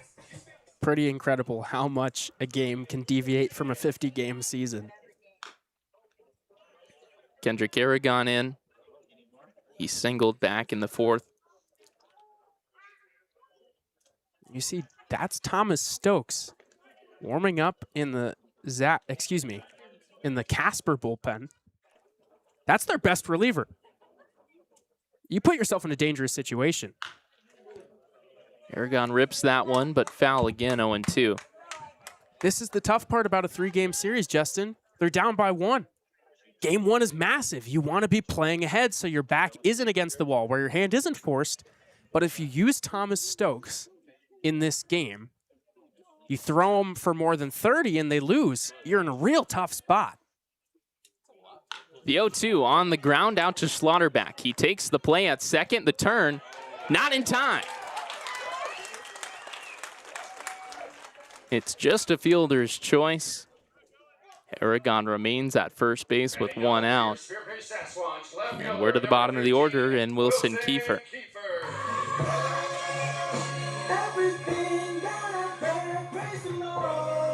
There's just so many mental gymnastics that come with a short series like this. Justin, I don't know what I would do if I was in Coach Cody McCrary's shoes.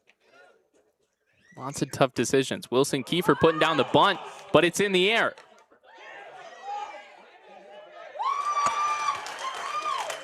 That's an awkward play, but the throw from Billingsley was high, trying to double off Aragon at first. Stonecipher had to jump to make the play. Aragon beat him back to the bag, so he's safe. There's 2 outs.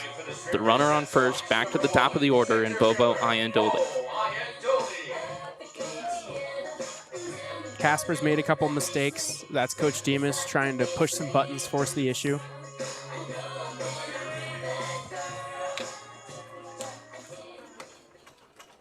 Iandoli has 1 for 3. Pop that one out, shallow left field. In on it is Barta. He can't make the play. Aragon trying to push the issue up to third, but he's out. Another Squatch out at third base, and that one ends the inning. It's a single for Iandoli, but nothing doing for the Squatch in the bottom of the 6th. 3-2 remains your score. Gio Casas back out for the top of the 7th after this. Home for the newest games is at the Lodge at Deadwood Gaming Resort. When you're looking for the latest and greatest games, the Lodge is the place for you, as we are constantly updating our gaming floor with new and exciting games.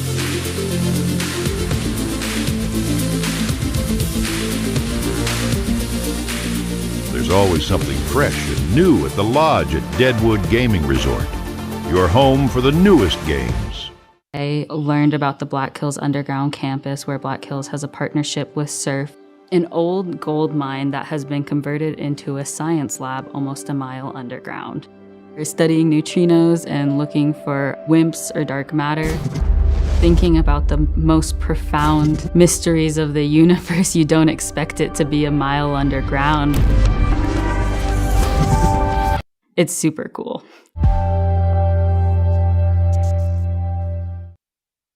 I think it's really cool going into Highmark because I am always greeted by people who know me. That's what I like about it. It's like I walk up and they go, hey, how are you doing today? And they're just so friendly and nice. Highmark has really helped our business. With Highmark, they made it easy. I know that I'm going to get the service that I deserve and that I'm looking for. Highmark can handle anything you need. Highmark Credit Union has made it happen. We're proud to be members of Highmark Credit Union. They make it happen. After another out at third base, made by the Sasquatch, Giacasas returns for his 7th inning of work. He has looked great through 6, just 2 runs allowed on 5 hits. He's got 6, 7, 8 here. Schlotterback, Barta, and Witt. Schlotterback is 1 for 2, an RBI double, and a ground out. First pitch, a ball, 1-0.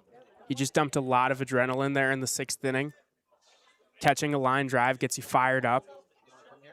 You saw him roaring off the mound.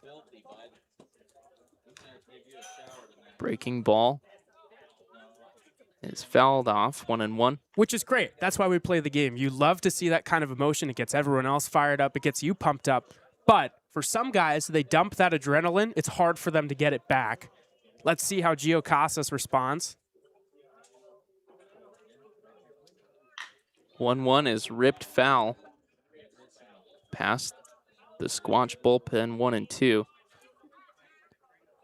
So Schlotterback barreled up that pitch. What are you going to here? I go with the changeup away. He's been on the fastball. Lined one to left field his last time up.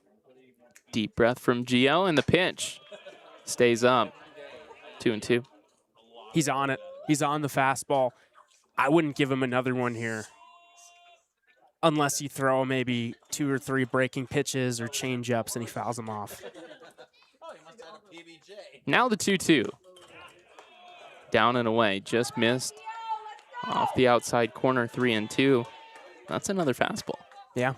Little surprised by that. It's another Highmark payoff pitch.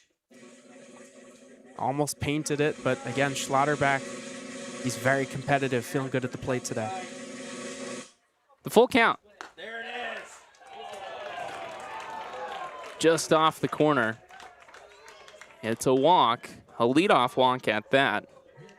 That brings up Cole Barta. Now batting for the Casper Spuds. It's a tremendous at-bat. Ethan Schlotterback has put together 2 of the most impressive at-bats we've seen today in back-to-back plate appearances. Feels like we haven't had a leadoff base runner all game. Cole Barta, 1 for 2. Swing and miss to start off this 3rd trip.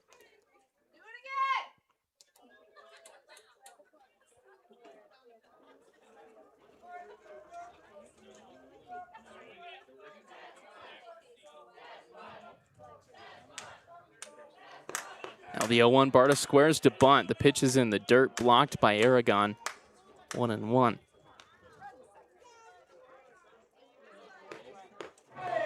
Playing for one has worked for the Spuds already. Got that run around in the 2nd.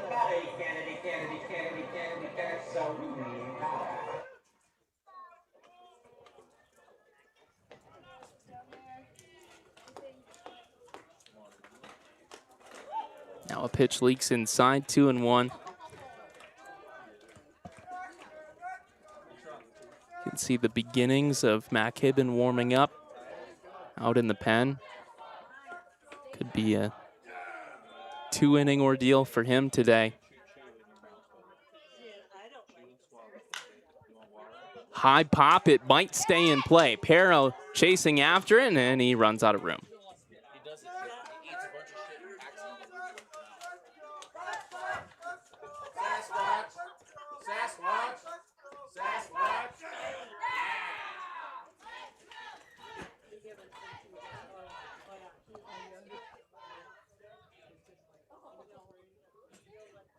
Taking some time to let everybody reset here. As everybody on the right side of the field ran a long way for that ball. 2-2 to Cole Barta. Right back up the middle, Iandoli chasing. He will make the play.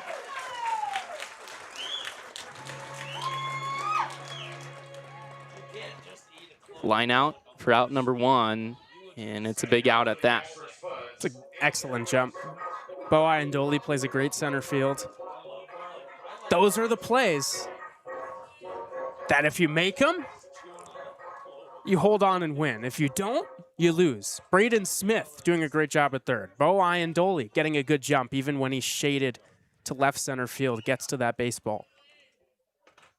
Andrew Witt back in. He's 0 for 2. Goes on the first pitch. A pitch that was high up onto the zone. Gio steals the strike. It's 0-1.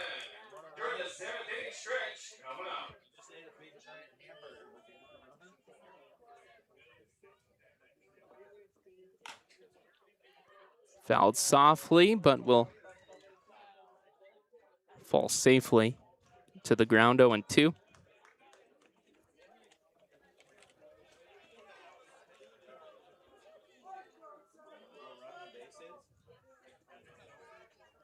Couple of soft fouls away. Maybe a good time for a pitch up and in. The 0-2. Back out to Lopez. He flips to Summers. The double play is in time. It's been a great showing from the Sasquatch defense and Gio Casas. He's fired up. Through 7 innings, only 2 runs.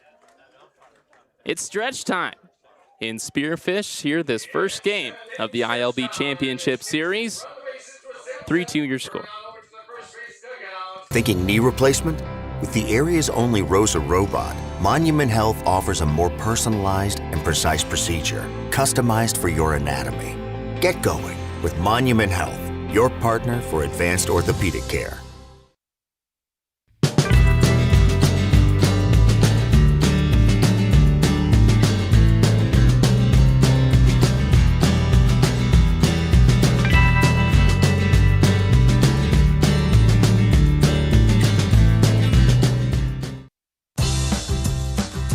When you venture to Spearfish in the Black Hills of South Dakota, you'll find rugged hiking and biking trails, extreme rock climbs, and views that will take your breath away. Plan a Spearfish vacation and come find your adventure. Spearfish, my great place in South Dakota.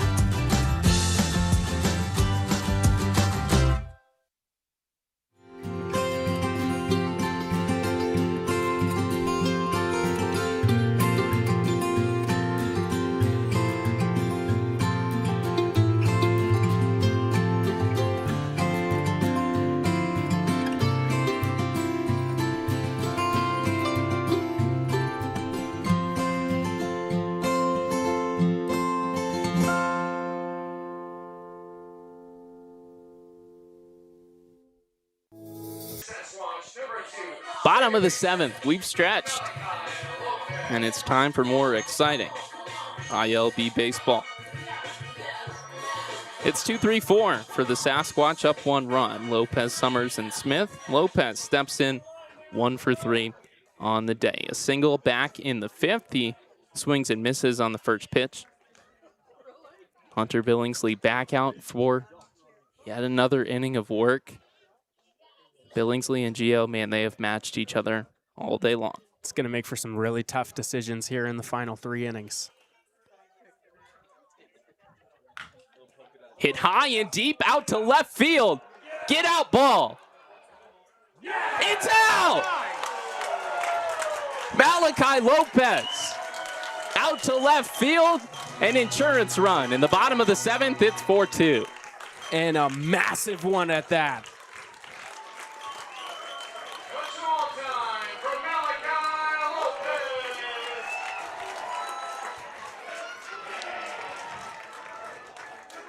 Justin, on a day like today, When the pitchers are rolling, it's almost impossible to string together 5-6 hits in an inning. Sasquatch have 2 solo homers. Spuds have none. It's a 2-run game. Home runs win playoff games. It's been proven time and time again. That is a huge swing. Everyone gets to take a little bit of a sigh of relief.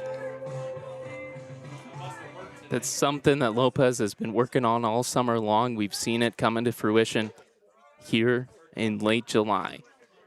It's been a couple of pulled home runs for Lopez. Those swings feel good. Grant Summers back in a 1-0 count. We'll see how Billingsley responds. Now he's been taken out of the yard twice with more power coming down the lineup. You feel a little bit more hesitant on the mound? I think Hunter Billingsley's been in such a groove. You just got to keep attacking. Everything's been working for him.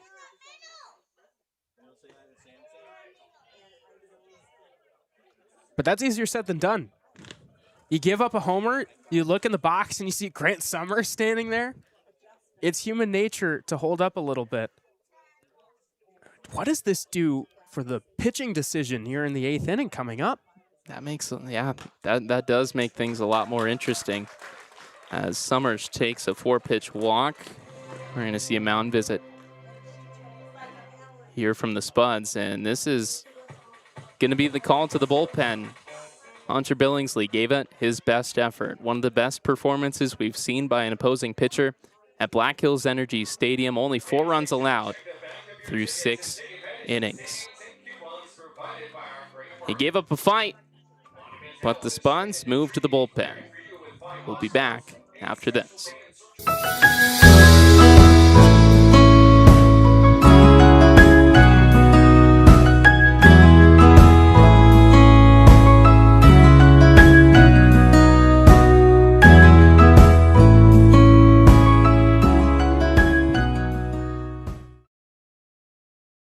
At Monument Health, we keep going so you can keep going.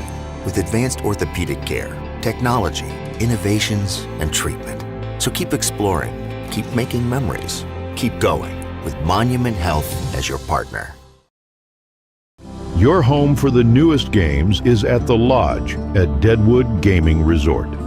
When you're looking for the latest and greatest games, the Lodge is the place for you as we are constantly updating our gaming floor with new and exciting games.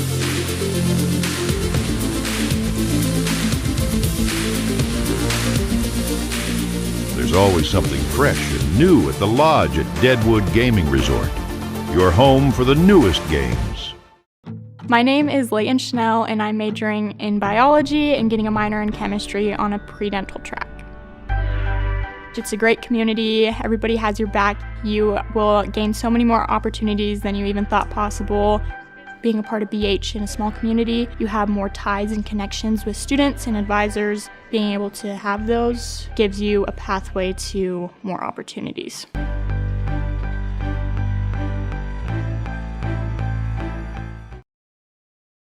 Looking for the ultimate family getaway? Hart Ranch Camping Resort has you covered with endless activities and top-notch amenities where the destination is the vacation. Want to try before you buy? Experience Hart Ranch with our resort membership preview. Just $139.95 for 4 days and 3 nights of unforgettable RV camping. Love what you see? We have membership types available for the occasional camper to the every weekender. Call 605-737-5360 or visit hrresort.org to schedule your membership preview today.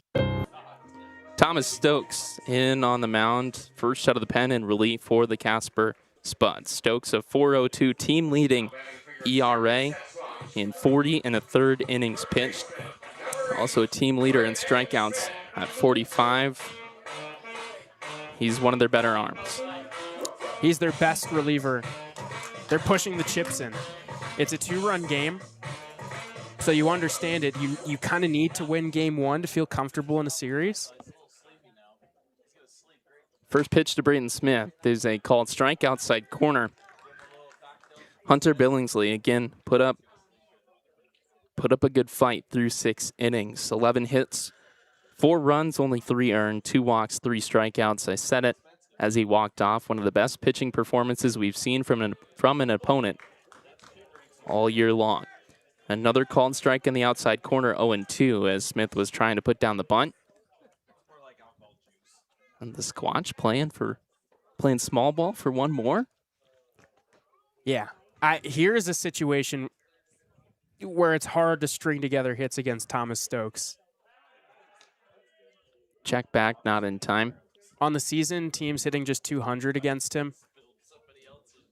When you got a guy like Braden Smith up at the plate, I think you'd like to let him grip it and rip it because you never know. He's been hot today.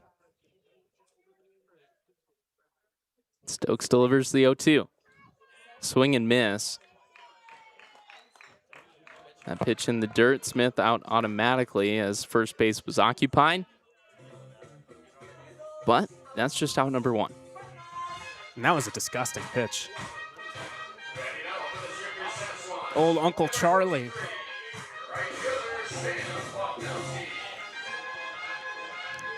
Cooperstown curveball. Yeah. Sam Kwapnowski back in. Ripped right back up the middle. That'll find outfield grass. Station to station baseball. Runners first and second. One out for Zach Perro. This is where you need another insurance front. It makes every decision a little bit easier. If you can make it so that Mac Hibben only needs to pitch one inning tonight, that's Coach Demas's dream. It's in the hands of the offense right now. Guys are looking more comfortable. It's a new arm, but it's an arm that they've seen before. They scored runs against him last week. If you can score Grant Summers and Quap at first base, this game completely changes. Zach Perro 0 for 3 on the day. First pitch is that biting curveball in the dirt, ball 1. This is definitely interesting. Thomas Stokes, a breaking ball pitcher. Zach Perro destroys breaking pitches, which get hung over the plate.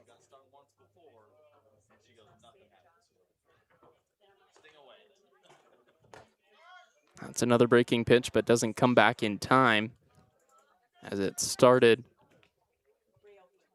coming at the helmet of Perro.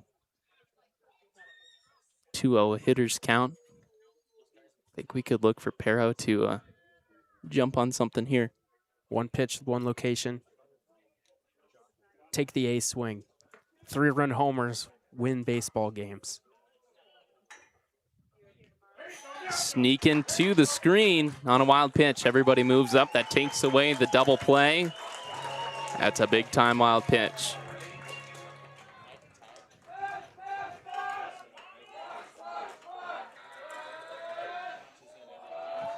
Well, that wasn't the one pitch in one location.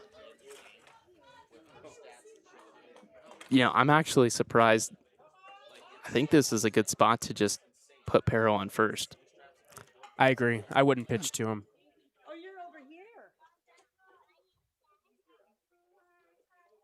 3-0 pitch is in the zone, gets a swing and miss from Perro. I'm okay with that green light all the way. Oh, yeah. That pitch is right down the middle. Normally you say, all right, take first base. Thomas Stokes isn't wired that way. He's been one of the best pitchers on the team this year for Casper. He thinks he can get any guy out in any count. Now the 3-1, that's outside. 5-pitch walk. Bases are loaded for Crew Moeller. I'm going to see Cody McCrary come out to talk to his infield. This is a big moment in the ball game. Bottom of the 7th, the Squatch have the opportunity to blow this one wide open. Bases loaded, 1 out. Crew Moeller, a guy with good power at the plate.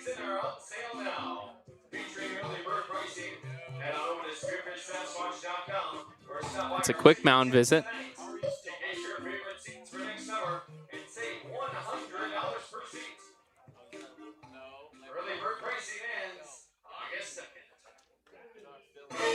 Let's get you reset here. 1 run has come across in the inning. A Malachi Lopez leadoff solo home run. Bases are now loaded with one out. It is Summers at third, Popnowski at second, Perro at first, Crew Moeller, the designated hitter, in at the plate. He's 0 for 2 with a walk. Again, got an opportunity to blow this one wide open. First pitch is a breaking ball in the zone. That's strike one. This is kind of a tough matchup for Crew. Breaking ball pitcher against a guy who feasts on fastballs. Sometimes you can see him struggle with the off speed.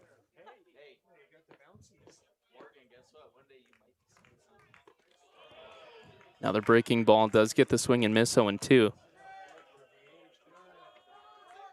It'd be great to break this game open, but now in an 0-2 count, you just got to think about getting one. Do whatever it takes to get Grant Summers in from third base. Stokes delivers the 0-2. It's a fastball outside, taken easily by Moeller, 1-2.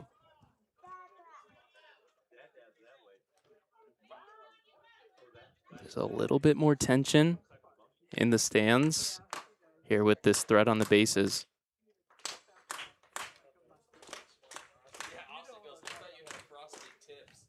One, two, a great take on the breaking ball. That's what Crew has to do. If he can take that pitch, that earns him more fastballs, and he has the opportunity to bang him around the outfield. It's not easy to lay off of that too many times in a 2-strike count, though. 2-2, grounded out to short. Cousins will take the play at third. It's a fielder's choice, but the run comes around. Two big insurance runs for the Sasquatch in the bottom of the seventh. It's 5-2. That does a job. When you get behind, it's a 2-strike count. You do whatever you can to get Grant Summers home, and that'll do it. That's a huge swing. Two swings that come in different ways, but everything gets so much easier as you try to piece together these final 6 outs, knowing a bloop and a blast won't kill you. Kendrick Aragon back in. He's 1 for 3. First pitch is a breaking ball that catches that corner. 0-1. Now everything here is gravy. If Kendrick Aragon, who's hit very well against Casper this season, can put one in the gap,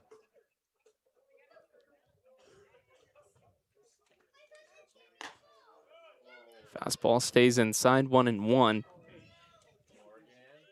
This is the time for Kendrick Aragon to go to work. He's the Spud killer. He had a good week last week against the Spuds in 4 games, went 3 for 6, a double, 4 RBIs. Need him here. Ripped down, but picked up by Schlotterback. He will take it himself to third base to retire the side. But don't be too disappointed. That's a big bottom of the 7th inning for the Spearfish Sasquatch. They tack on 2 more to extend the lead to 3. 5-2 with Gio Casas back out for the top of the 8th. More exciting baseball to come in this iLB Championship Series after the break. We're all going somewhere. Going higher, faster, farther. Going in new directions, to new places. At Monument Health, we keep going so you can keep going. We're dedicated to advanced orthopedic care with the latest innovations, technology, expertise, and treatment. So keep exploring, keep making memories, keep going with Monument Health as your partner. Learn more at monument.health/orthopedics.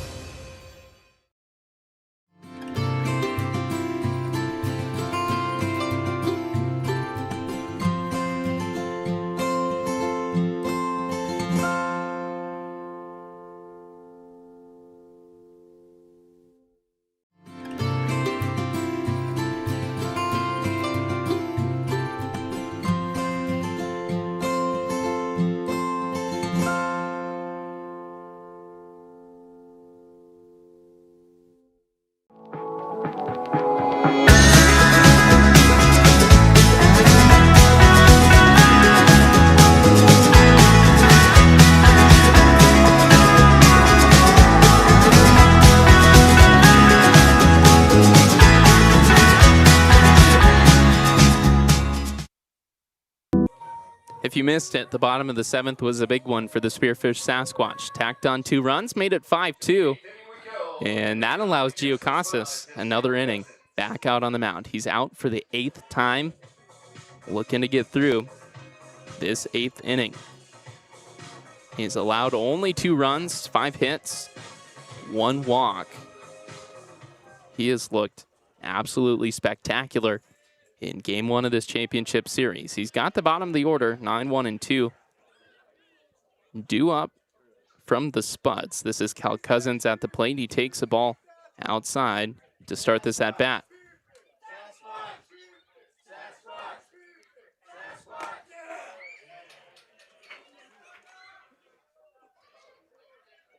Two 2-0 here. As not only is it a beautiful game, it's a beautiful night. Yeah.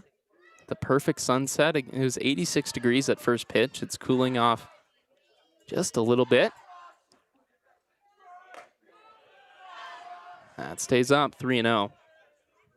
We were playing some manager before the bottom of the 7th inning, so things have changed a little bit. We both thought Gio Casas gets to start the 8th, faces 1 batter. I think they take it batter by batter.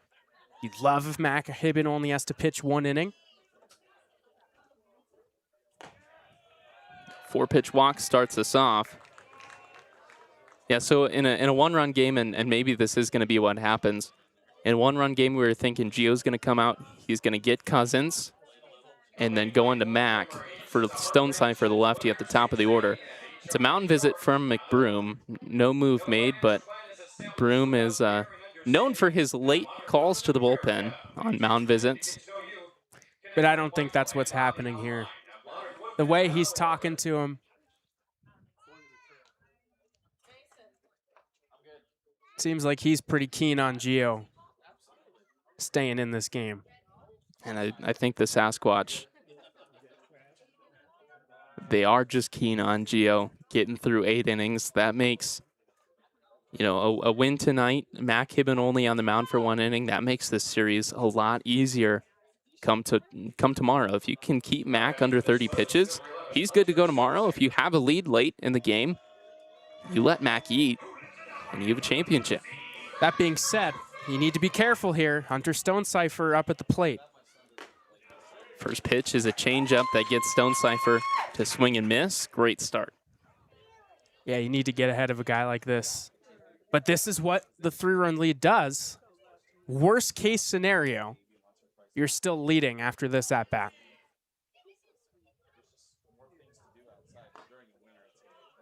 That one goes low. 1-1.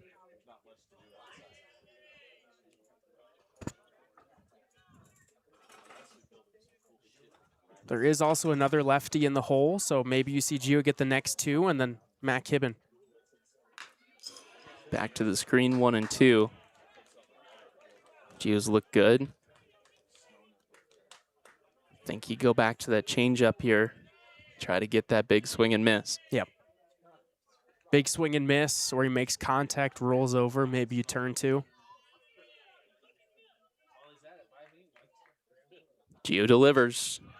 It is that changeup, but doesn't get the corner, 2-2.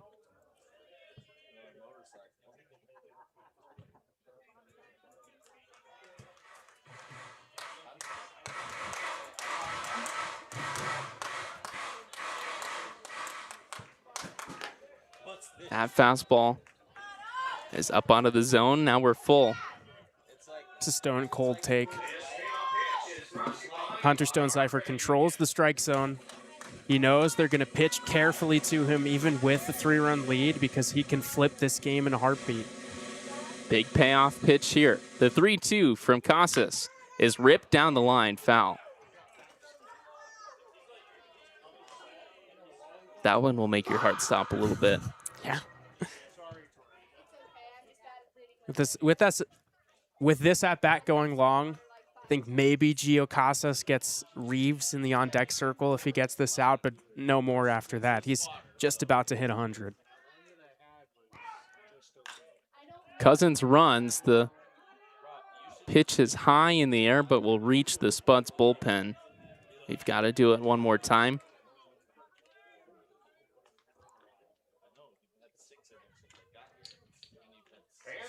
It's these long at-bats late in the game that can really drag on a pitcher. Just need one big pinch from Gio. The payoff again.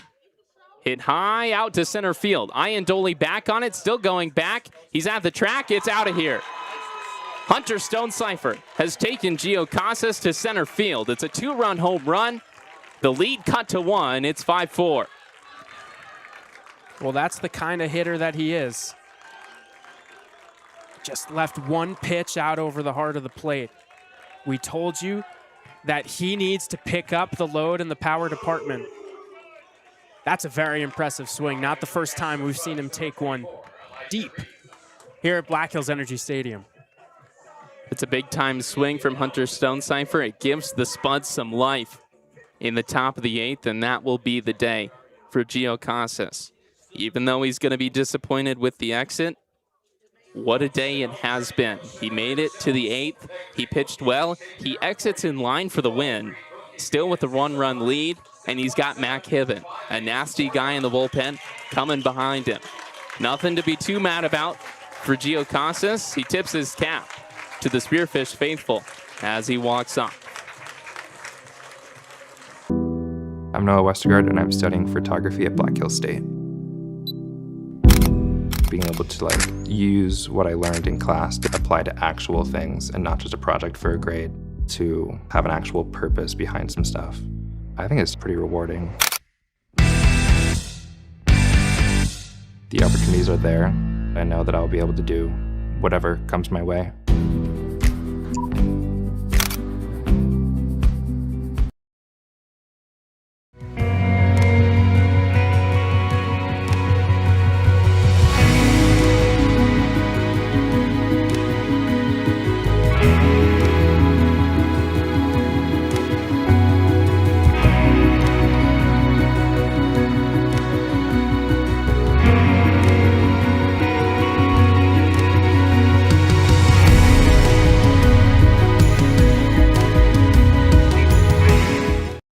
Your home for the newest games is at the Lodge at Deadwood Gaming Resort.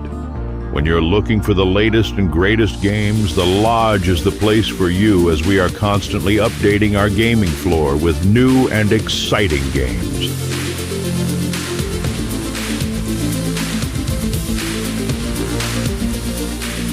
There's always something fresh and new at the Lodge at Deadwood Gaming Resort. Your home for the newest games.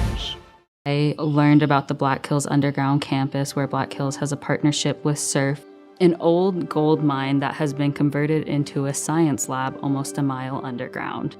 We're studying neutrinos and looking for WIMPs or dark matter. Thinking about the most profound mysteries of the universe, you don't expect it to be a mile underground. It's super cool.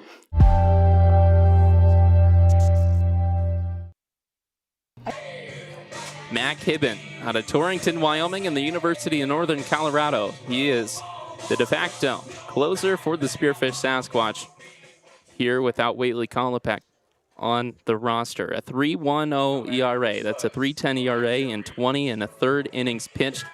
Team leading 40 strikeouts and a 1.59 opponent batting average. His last outing against the Casper Spuds back on the 22nd of July. 1 inning pitched, 3 strikeouts. He's here with no outs. He's got a first pitch strike to Elijah Reeves.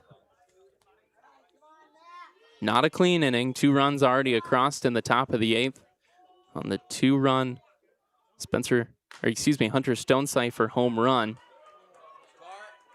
Foul out of play 0-2. This is the time for Mac to come in, let it eat. 6-out save.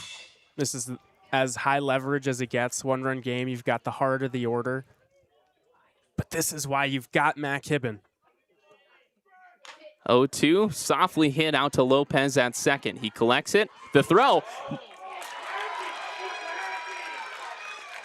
It's off the bag. It pulls Pero. I thought he maybe had the tag.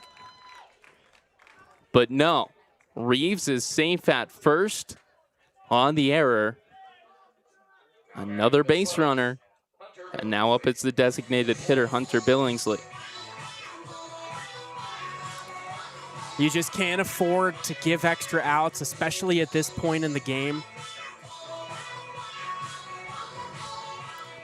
And you make Matt Kibben work even harder against one of the best hitters on this team. Billingsley sees a breaking ball in the zone for strike one.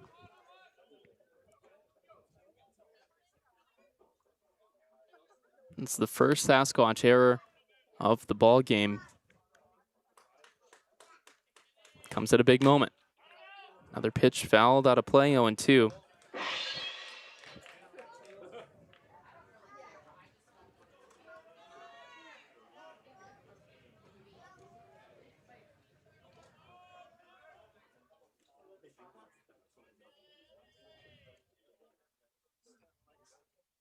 The 0-2 pitch. Fouled again. The at-bat extends.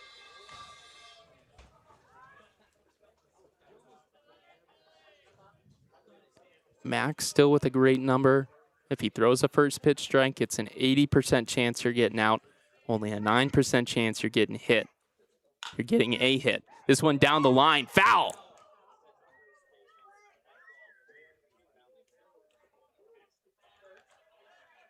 That's as close as it gets.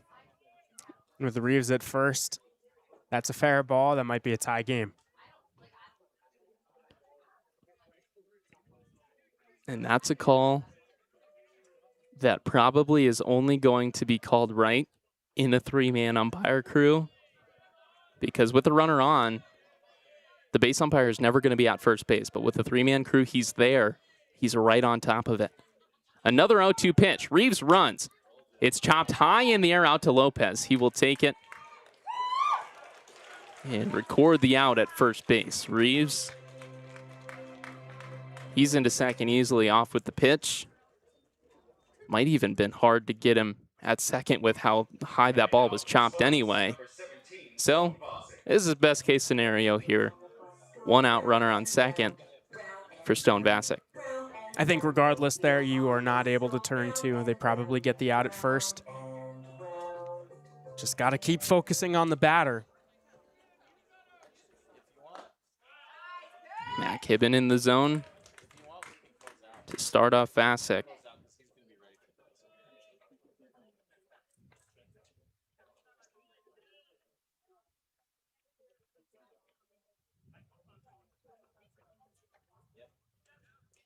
Reeves takes off.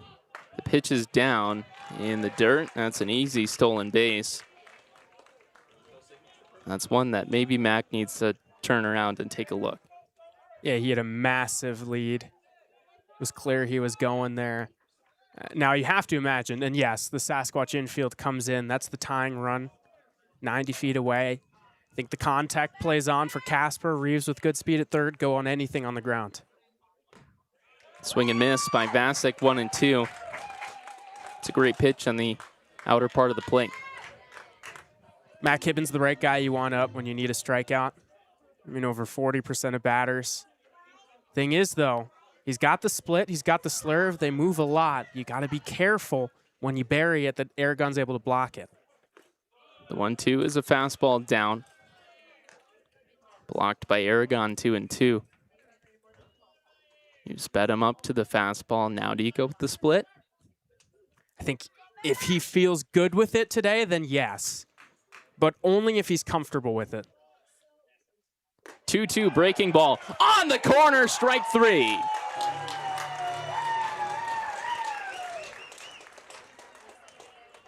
Massive strikeout from Matt Kibben for out number 2.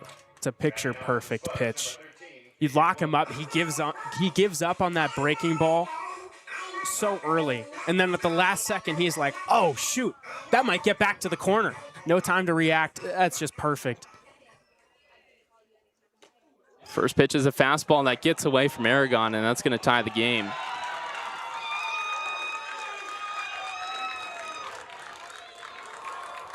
And Mac said that hit him.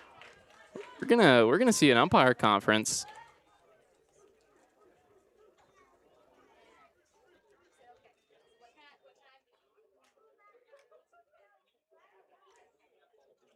I'm seeing a couple of shaking heads out there. And that's a hard call to make by a base umpire. Yeah, it's almost impossible to see that. So the wild pitch stands. Reeves scores on the play. 3 runs come across, and it's a tie ball game for Caden Wilcox at the plate. It's a 1-0 count, now make it 2-0.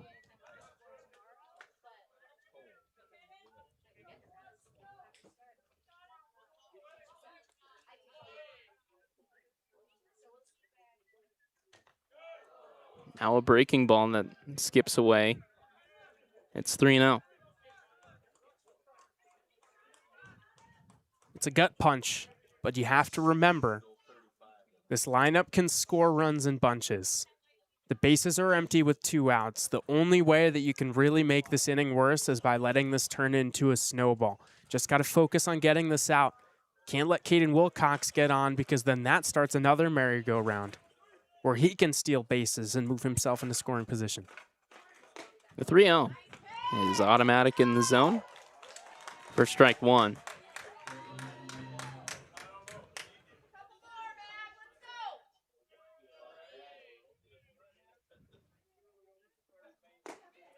Three 3-1 in the zone. We're full.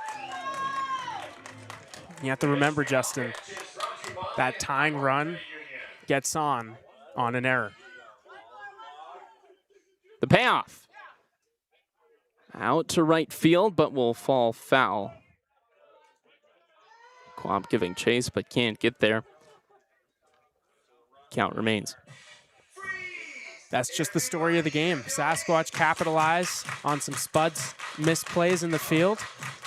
Same thing goes when the Squatch make a mistake. These two teams are so good that when you give them an extra out, more often than not, they'll score. Another payoff pitch. Swung on and missed. Strike 3. Matt Kibben gets out of the inning. The Spuds come across with 3 runs to tie up the game, but we're going to the bottom of the 8th. Squatch offense, they've still got more to say about this. It's been an exciting match in Game 1 of the iLB Championship Series. Plenty more to come after the break. I think it's really cool going into Highmark because I am always greeted by people who know me. That's what I like about it. It's like I walk up and they go, hey, how are you doing today? And they're just so friendly and nice. Highmark has really helped our business. With Highmark, they made it easy. I know that I'm going to get the service that I deserve and that I'm looking for. Highmark can handle anything you need. Highmark Credit Union has made it happen. We're proud to be members of Highmark Credit Union. They make it happen. Thinking knee replacement? With the area's only ROSA robot, Monument Health offers a more personalized and precise procedure, customized for your anatomy. Get going with Monument Health, your partner for advanced orthopedic care.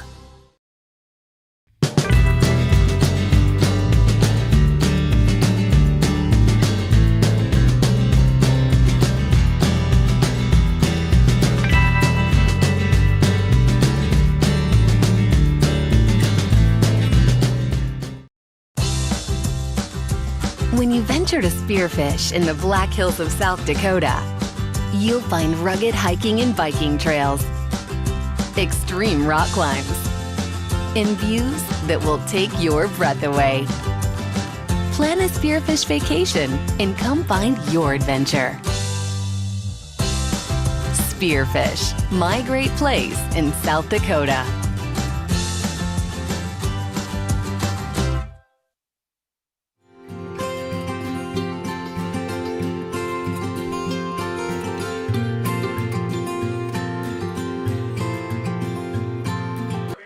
It's the bottom of the 8th in a tie ball game.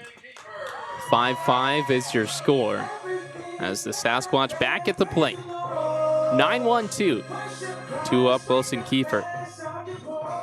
Gotta reach base here for the top of the order. That would be big.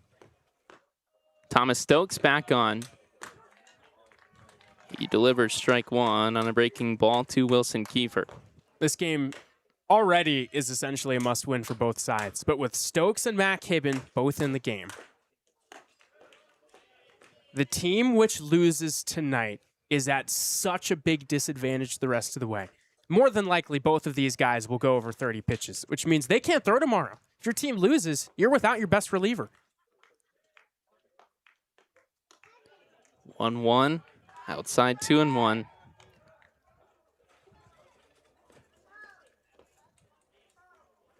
Kiefer, a season .466 on base percentage. Got to find any way on here. Stokes delivers the 2-1. It's fouled. We're even 2 apiece.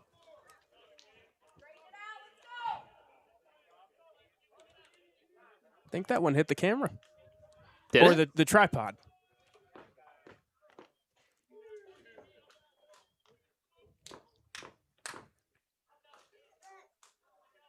Now the 2-2.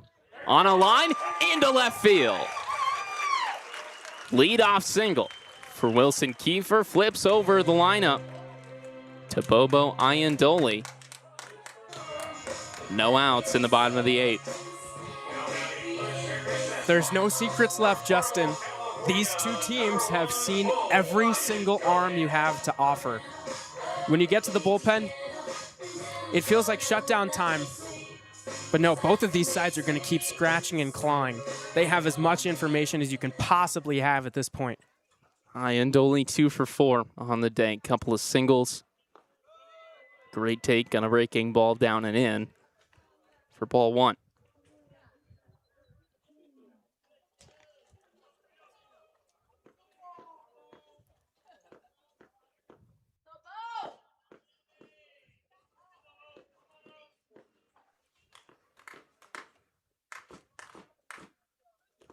Another one down in the dirt. 2-0. This is a great count for Iandoli. And he's a guy who doesn't really expand the strike zone. So either you work a walk here, potentially move Kiefer past second. You have to do whatever it takes to get that run in. But really, you'd like some more. The 2-0 from Stokes is outside, sneaks to the backstop.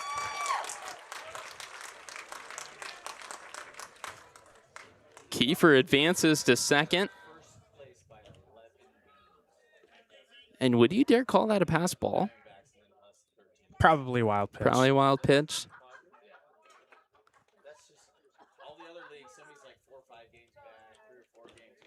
It's a 3-0 count to Iandoli. In a big spot, runner in scoring position, no outs in the bottom of the 8th. Stokes fires again, down and in, ball 4.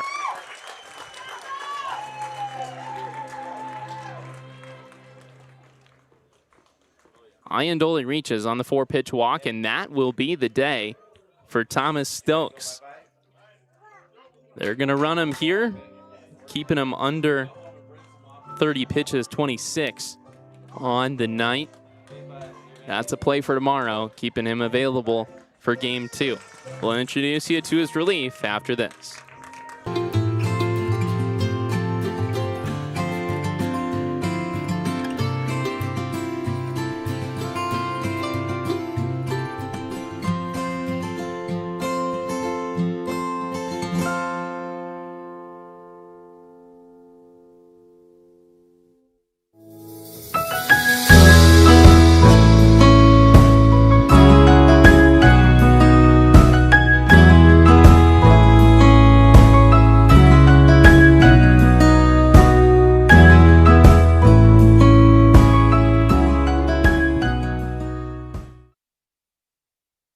At Monument Health, we keep going so you can keep going. With advanced orthopedic care, technology, innovations, and treatment. So keep exploring, keep making memories, keep going with Monument Health as your partner. Your home for the newest games is at the Lodge at Deadwood Gaming Resort. When you're looking for the latest and greatest games, the Lodge is the place for you as we are constantly updating our gaming floor with new and exciting games.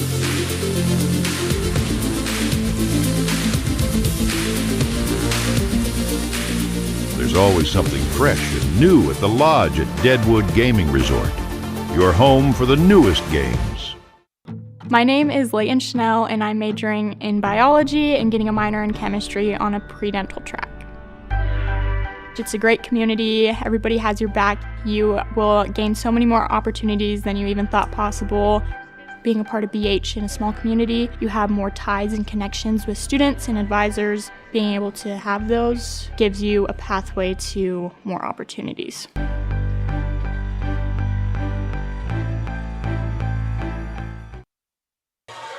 Dylan Zayacek on the mound for the Casper Spuds out of Nelson University.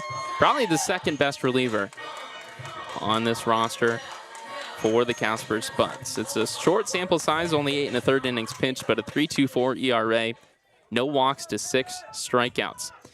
He's got Malachi Lopez at the plate with 2 runners on. The bunt is down, and it's a good one. The play at first is made, but Lopez sacrifices himself to move 2 runners in scoring position. Only 1 out for Grant Summers.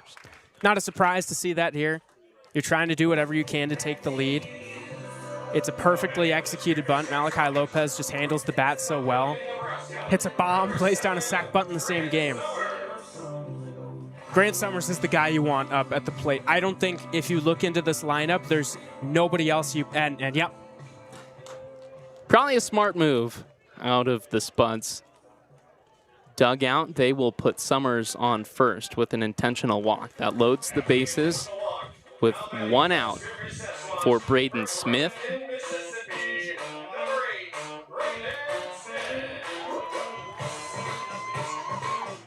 That intentional walk, it's twofold. For one, you don't want to pitch to Summers. He's one of the best hitters in all of iLB. For 2, everywhere's a force now with a runner at first. You got a double play anywhere. But Braden Smith, he's been on a tear today. 3 for 4, a home run, 2 singles. This one, the other way, it will fall foul.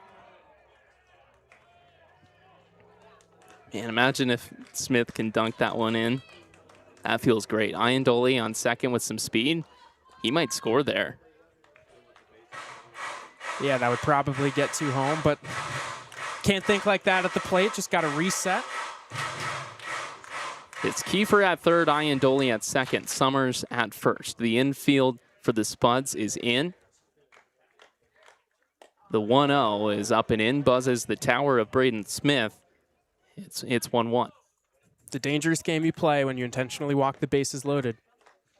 No room to work with as a pitcher. That being said, Zayacek hasn't walked anyone this year. He's got great control.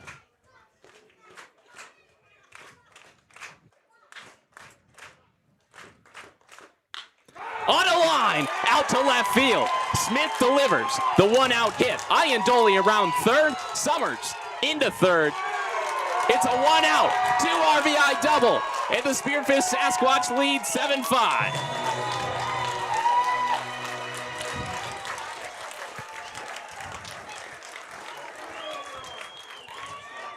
Well, Justin, I think I know who our player of the game might be. Braden Smith has been otherworldly today. When they've needed him most, the plays in the field, 2-out solo shot, and then you come through right there. That's just ice cold. The stands have erupted here at Black Hills Energy Stadium. Quap puts this one high and deep out to left field. This should score at least 1 more. The play is made,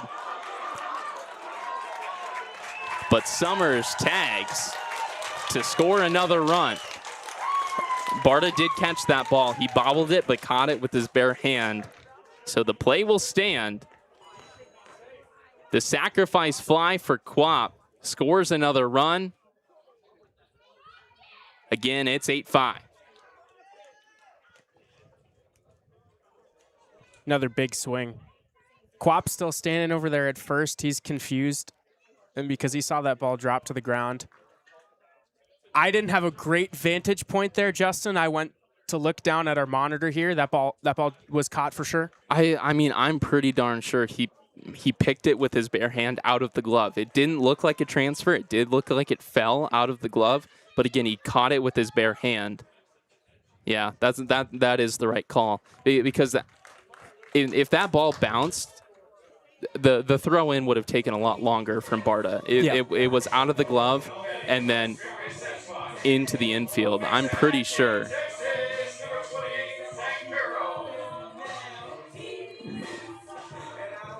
Now, Justin, I think the Spuds they just appealed to third.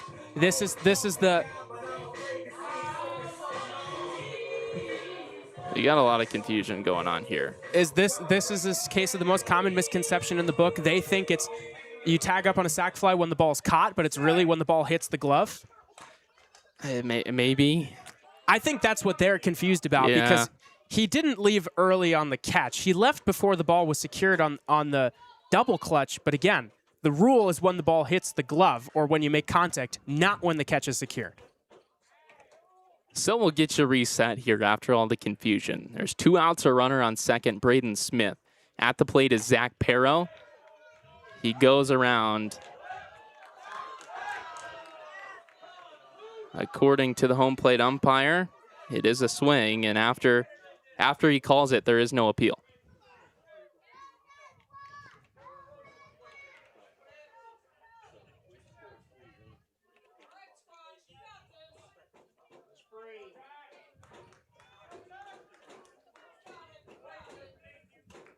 So it's a 1-strike count to Perro, who was hitless today. 0 for 3 with a walk. He has reached twice. He reached on an error back in the first.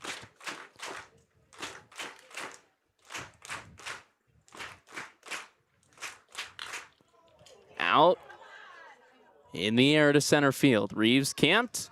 He makes the play. But a big 3 runs come across for the Sasquatch in the bottom of the 8th. They match the Spuds total from the top of the inning and hold the 3-run lead going into the top of the 9th. It's Mac Hibbins' ball game after this. Looking for the ultimate family getaway? Hart Ranch Camping Resort has you covered with endless activities and top-notch amenities where the destination is the vacation. Want to try before you buy? Experience Hart Ranch with our resort membership preview. Just $139.95 for 4 days and 3 nights of unforgettable RV camping. Love what you see? We have membership types available for the occasional camper to the every weekender. Call 605-737-5360 or visit hrresort.org to schedule your membership preview today. We're all going somewhere. Going higher, faster, farther. Going in new directions, to new places. At Monument Health, we keep going so you can keep going. We're dedicated to advanced orthopedic care with the latest innovations, technology, expertise, and treatment. So keep exploring, keep making memories, keep going with Monument Health as your partner. Learn more at monument.health/orthopedics.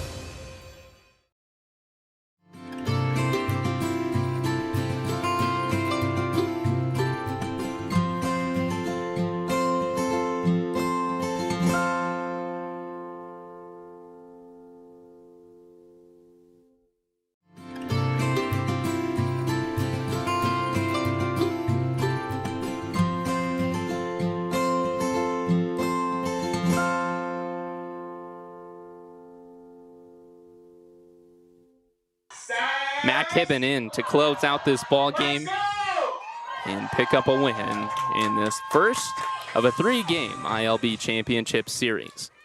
Schlotterback is in at the plate to face him. First pitch, foul to the screen, strike 1.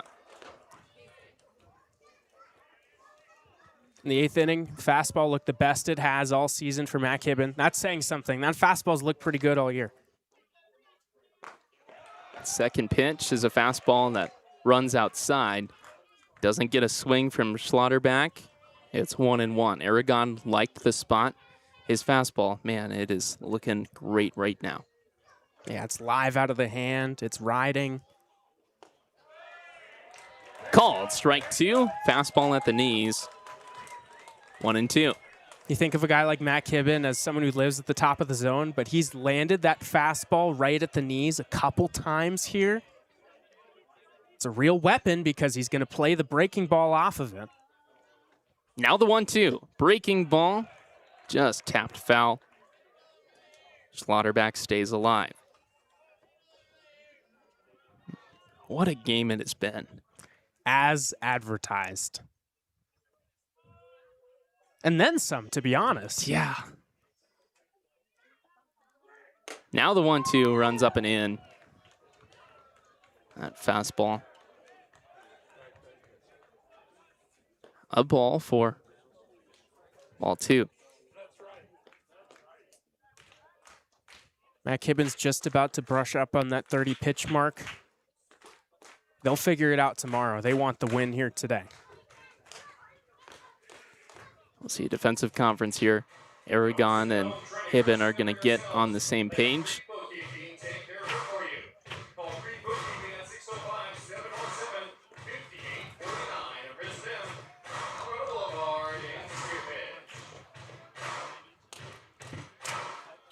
I think they try to backdoor a breaking ball here. Back to it in a 2-2 count. It's the fastball. Schlotterback stays alive. He's on the fastball. It's clearly what he's looking for. I just think if you can start it in the right spot, he gives up on it and won't swing. It's what they go to, but Hibbin does not find the corner. The count is full.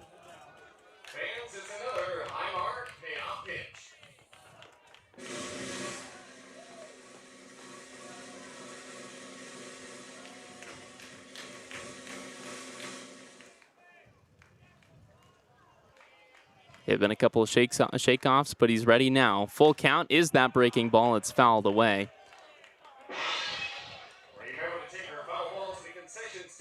Impressive at bat.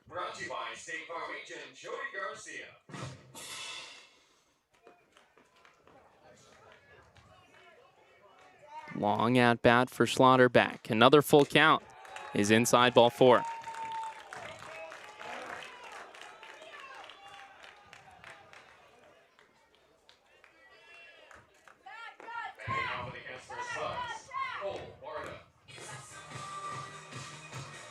Leadoff walk brings up Cole Barta.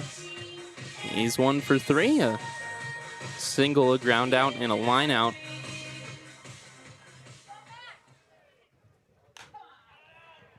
First pitch out of play for a strike.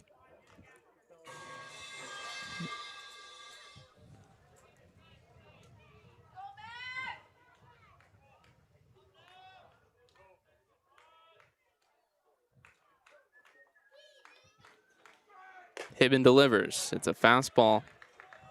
Way high, missed the release point, 1-1. If the Spuds keep battling, even if he nails this down, there's a very real chance that Matt Hibbin goes above 45 pitches, and he can't throw again in this series. It's been in the back of my mind here in this inning. Up and away, 2-1. But you know what? To win this game, you have to do what it takes, because otherwise you try to pull him, you try to get cute, you give the Spuds life a chance to come back, and then you don't have Matt Hibbin tomorrow.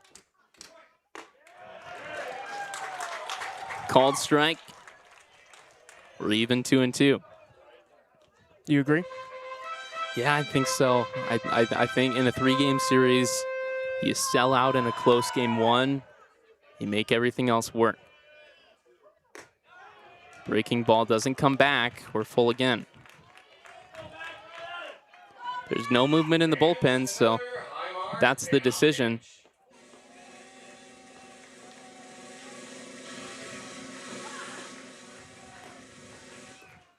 Another payoff. Cut on and miss, strike 3. Barta goes down swinging. That's a huge out, number 1.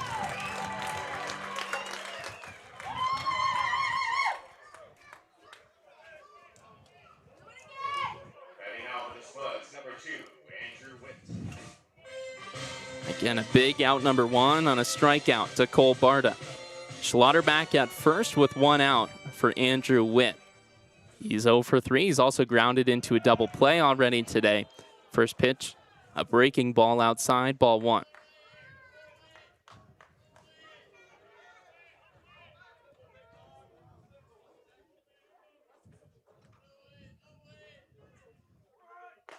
Now a swing and miss. Aragon was looking for the back pick, couldn't transfer cleanly. And Schlotterback is going to second. Was it a balk? Honestly, I don't really know. Kendrick Aragon went to pump to throw down to second. The run doesn't matter, but for the sake of trying to stay under 40, getting out of the double play is important. Fouled away 1 and 2.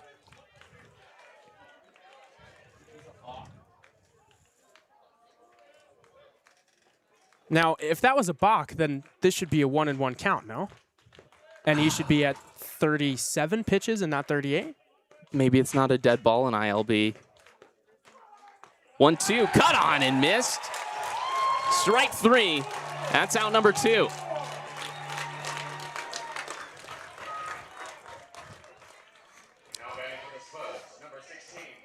Justin, pitch counts and winning the game collide here. What an interesting spot. Matt Kibben has 39 pitches. He's got 5 to work with. If you're Cal Cousins, from the Spuds bench, Cody McCrary, I'm saying take until there's 2 strikes. It's kind of crazy with the game on the line. I think in the long run, it might be a beneficial investment. I think it might be too. Again, 2 outs. First pitch in the air. Out to Quappin right. Game 1 goes to the Sasquatch.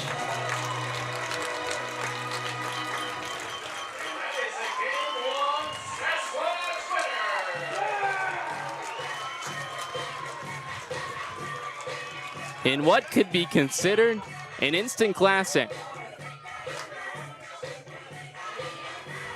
The Spearfish Sasquatch take down the Casper Spuds in Game 1 of this iLB Championship Series, 8-5. What a game. Sasquatch get the best of both worlds there at the end. You get a win, you get Matt Kibben available for a potential Game 3 if necessary, like they've done all year. The bats came through when they were needed most. 3 runs there in the bottom of the 8th inning. That's the story of the game. You pick up the defense. You pick up a couple miscues out there on the base paths. And Matt Kibben, the guts on this guy, a true freshman, comes in, slams the door. Best he's looked all year when they needed him most. Plenty more to come on this Spearfish Sasquatch post-game show. Don't go anywhere after this exciting night of championship baseball. We'll be back after this.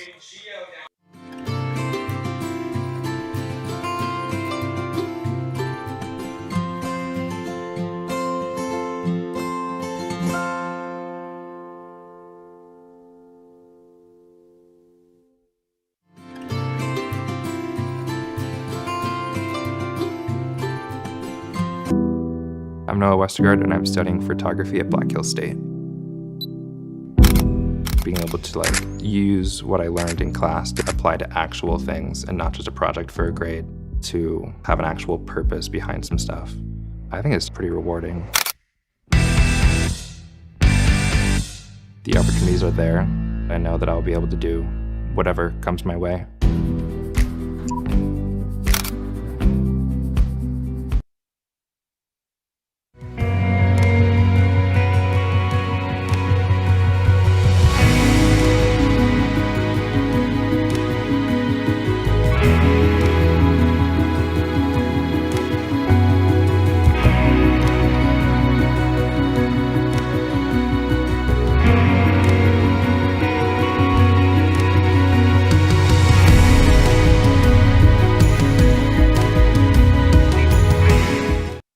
Your home for the newest games is at the Lodge at Deadwood Gaming Resort.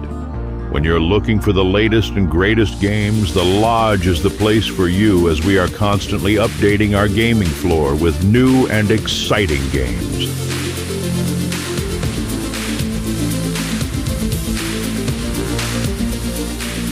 There's always something fresh and new at the Lodge at Deadwood Gaming Resort.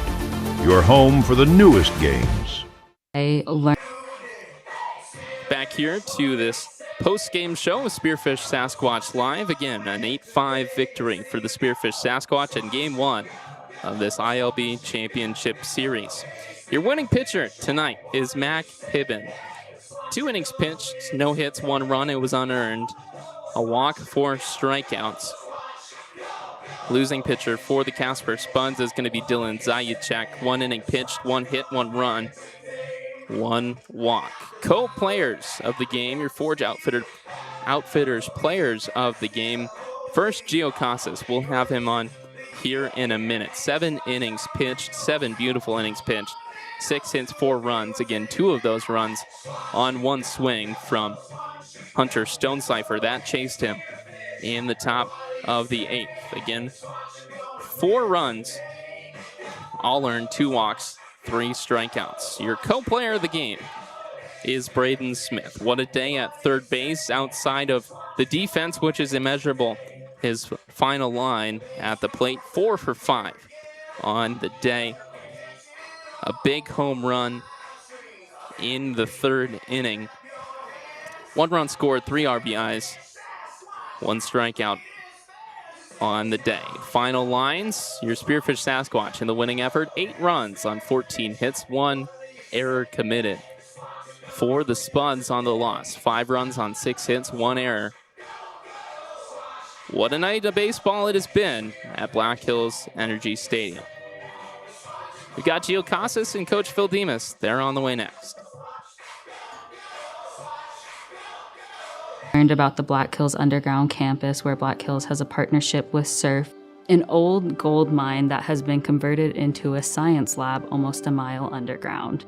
We're studying neutrinos and looking for WIMPs or dark matter, thinking about the most profound mysteries of the universe. You don't expect it to be a mile underground. It's super cool. I think it's really cool going into Highmark because I am always greeted by people who know me. That's what I like about it. It's like I walk up and they go, hey, how are you doing today? And they're just so friendly and nice. Highmark has really helped our business. With Highmark, they made it easy. I know that I'm going to get the service that I deserve and that I'm looking for. Highmark can handle anything you need. Highmark Credit Union has made it happen. We're proud to be members of Highmark Credit Union. They make it happen. Back here, I'm Justin Ausman alongside your starting pitcher tonight and co-Forge Outfitters player of the game, Gio Casas. Gio, instant classic. That's all I have to say. It was 7 beautiful innings, got a little roughed up in the 8th. Yeah. Take us through your day. Man, you know, just letting my defense work. I know I haven't started in a while, so just trying to keep the pitch count low, just going through, let my defense do all the work for me, honestly. You know, we saw a lot of things working, especially the fastball early in the game.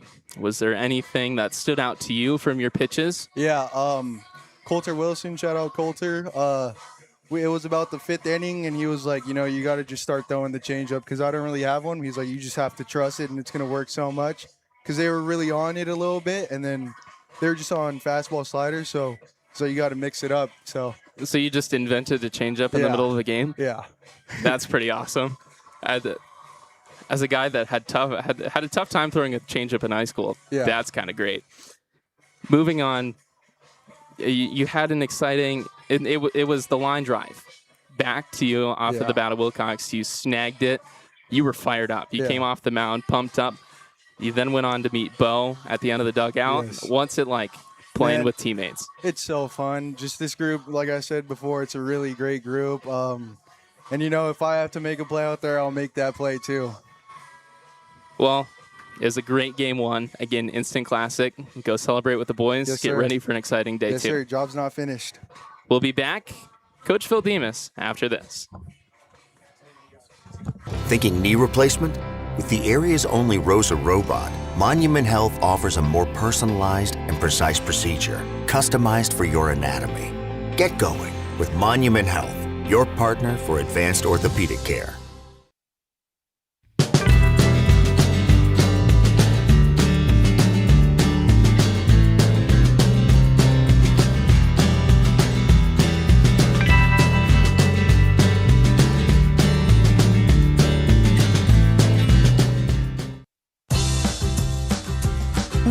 Adventure to Spearfish in the Black Hills of South Dakota. You'll find rugged hiking and biking trails, extreme rock climbs, and views that will take your breath away. Plan a Spearfish vacation and come find your adventure. Spearfish, my great place in South Dakota.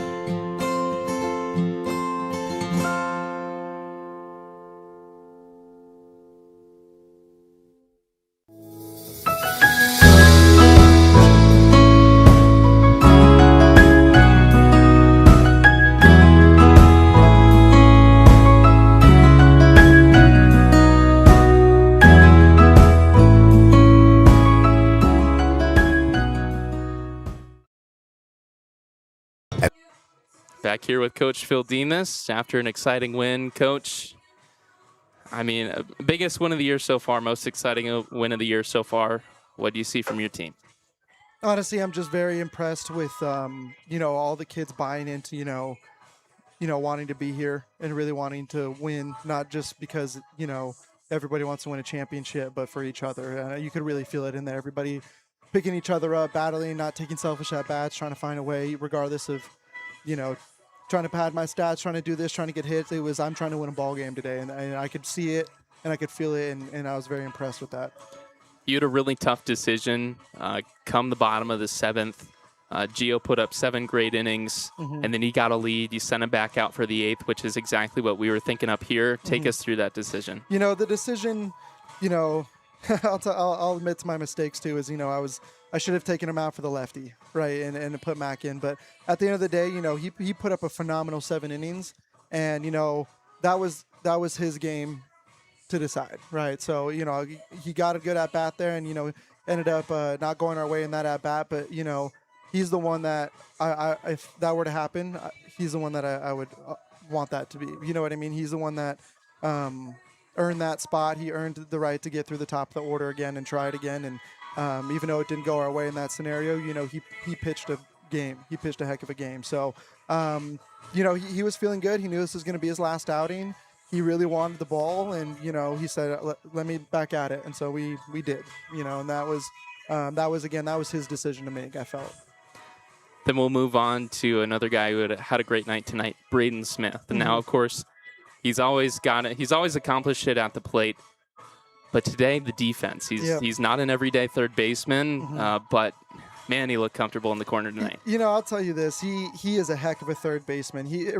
I think, that might be his best position, and he thinks so too. And I expect him to play a lot of third base in the future for his school. And, the best part about Braden, though, is he's a great athlete and he can play every other position, right? So, we had the opportunity to play him as many positions as we had, to get the bat in there and get other guys' times around. But when it comes down to the end, he's the best third baseman we got over there. So that's where he belongs, and he showed you that tonight, right? So Malachi Lopez with another pulled fly ball out for a home run. We've talked about it a couple of times.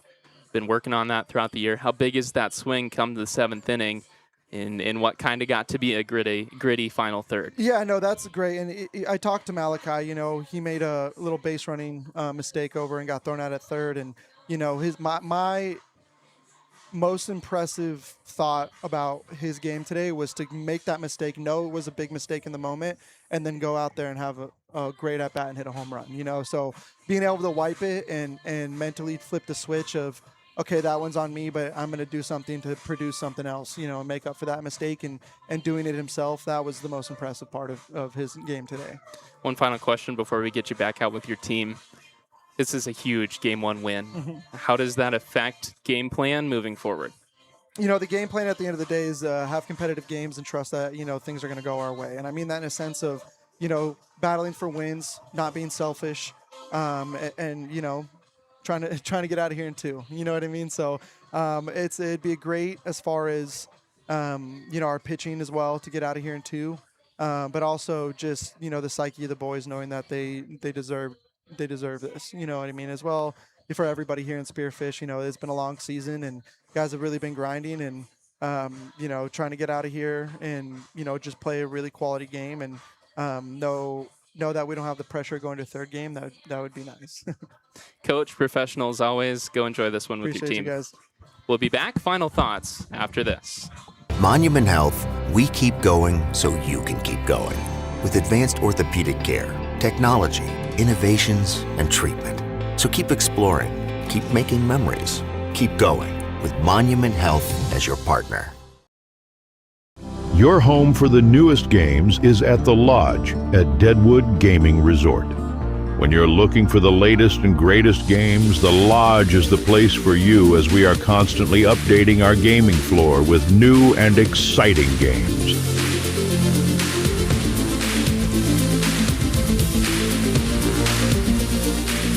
There's always something fresh and new at the Lodge at Deadwood Gaming Resort. Your home for the newest games. My name is Leighton Schnell, and I'm majoring in biology and getting a minor in chemistry on a pre-dental track. It's a great community. Everybody has your back. You will gain so many more opportunities than you even thought possible. Being a part of BH in a small community, you have more ties and connections with students and advisors. Being able to have those gives you a pathway to more opportunities.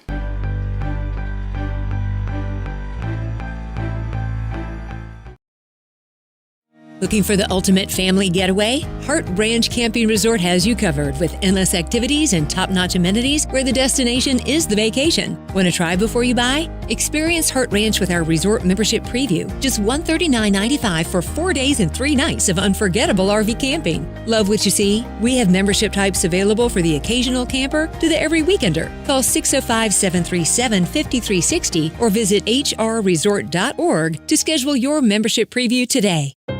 We're all going somewhere. Going higher, faster, farther.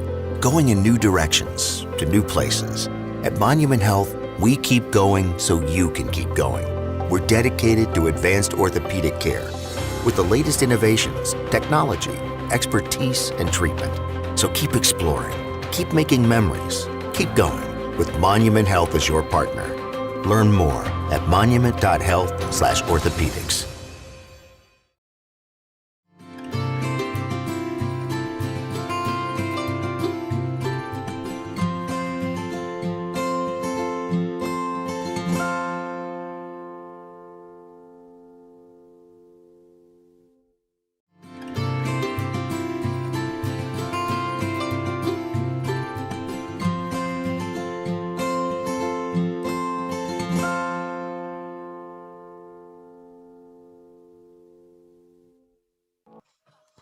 Back here, great game for the Sasquatch, instant classic, what have you. Nikita, final thoughts. So many guys came through and stepped up in this game. Mac Hibben on the back end nails. Gio Casas to get him there. To only use 2 pitchers in game 1 in a game that they win. Absolutely massive. That allows you tomorrow to dig into that bullpen a little bit deeper. Bring in some guys that you probably thought you were going to have to use tonight. That's huge. The lineup was great. I know there's that one error in the 8th inning, but a lot of really nice defensive plays. Braden Smith, Bo Iandoli in the outfield.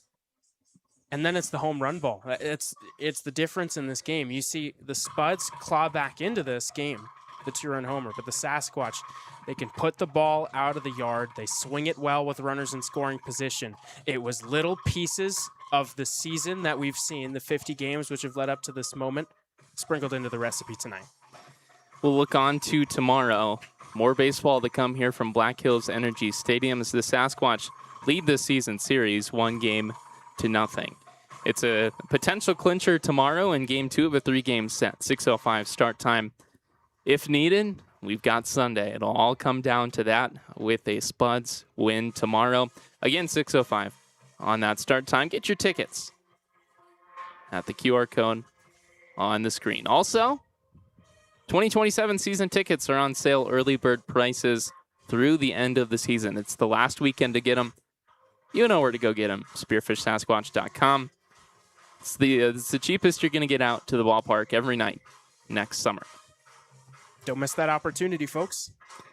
That's all we've got for tonight. And what was a great game, an even sweeter win for the Sasquatch, sets them up to take home the iLB championship tomorrow night.